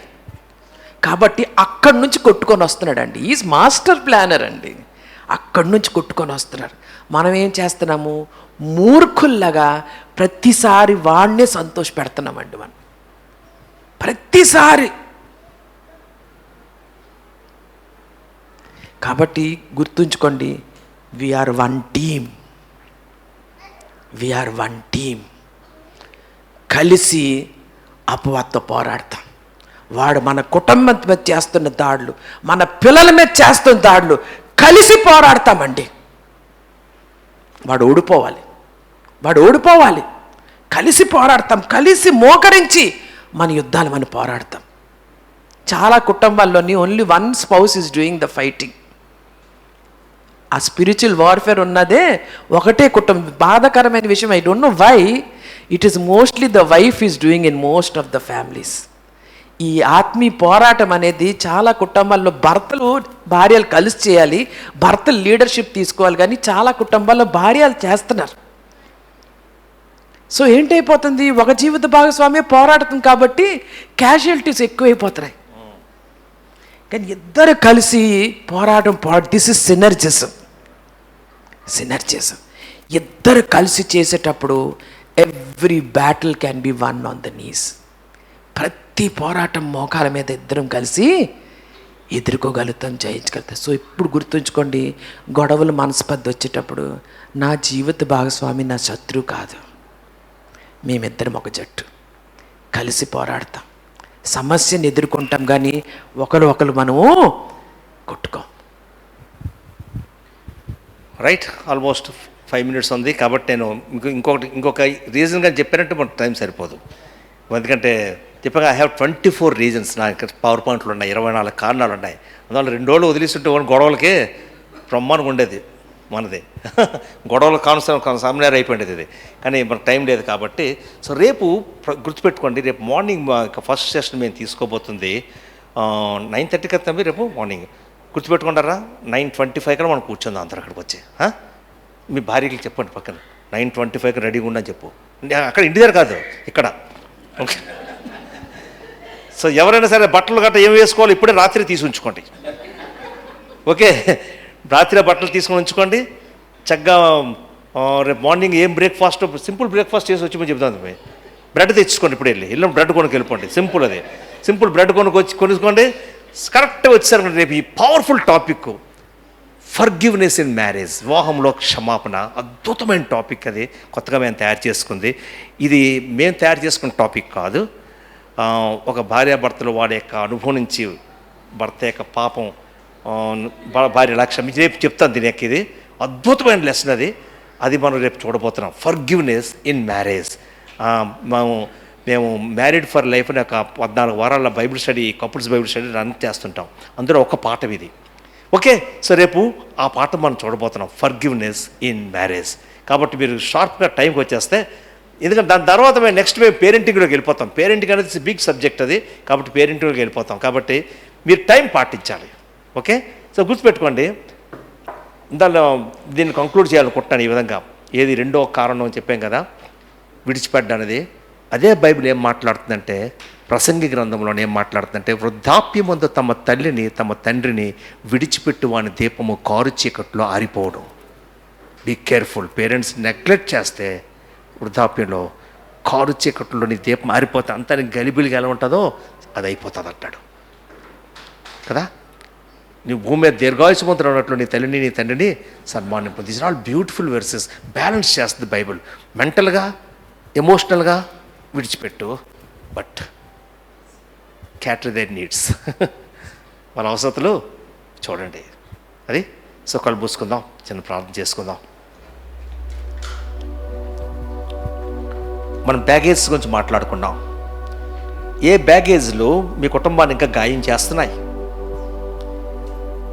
కుటుంబాన్ని, మీ సాన్నిహిత్యానికి, మీ ఇంటిమేసీకి ఏ బ్యాగేజ్లు, ఏ లగేజ్లు గాయం చేస్తున్నాయి, అడ్డుగా ఉన్నాయి, దేవునికి ఆయాసం కలుగు చేస్తున్నాయి?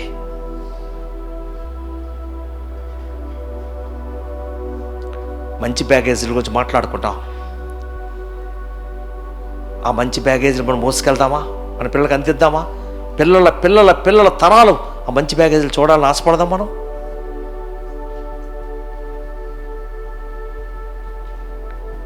మీ గొడుగులు ఎక్కడున్నాయి? మీ 2 గొడుగులు మారాయా? ఇంకా అక్కడే ఉన్నాయా? ఏక శరీరం జట్టు యొక్క పవర్ ఎంత ఉందో మనం చూసాం. మనం జస్ట్ గొడుగులు మారకపోవడం వల్ల ఏక శరీరం యొక్క జట్టు నిర్వీర్యం అయిపోతుంది. సైతానుడు ఆడుకుంటాడు మన ఫ్యామిలీస్తోని.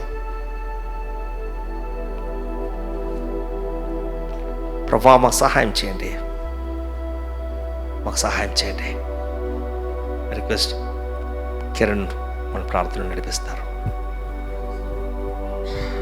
మందిరం లేచి నిలబడి మనం ప్రార్థన చేసుకొని మనం దేవుడు సమర్పించుకుందాం. ఈ 3 దినాలు కూడా కుటుంబాలు ఇంకా బలపరచబడినట్లుగా మనం సిద్ధపడదాం. ప్రేమ కలిగిన మా ప్రభువా, మీకు పరిశుద్ధ నామానికి స్తుతులు, స్తోత్రాలు, వందనాలు.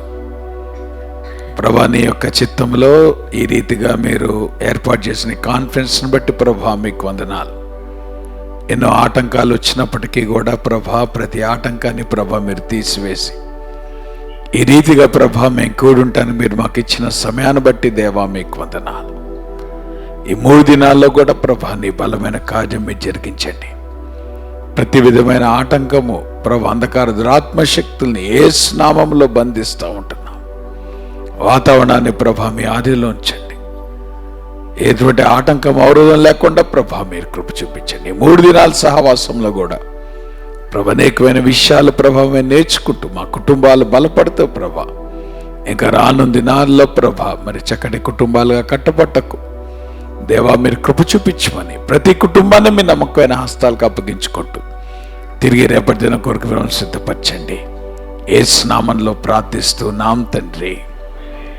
మన తండ్రి అయిన దేవుని యొక్క ప్రేమయు కుమారుడు యేసుక్రీస్తు వారికి కృపయు పరిశుద్ధాత్మ అన్యోన్య సహవాసం ఇప్పుడు మనకు సదాకాలము తోడయుండి ఆయన రాకడ పర్యంతము భద్రపరిచి నడిపించును గాక. ఆమేన్. మా అందరికీ వందనాలు. God bless you.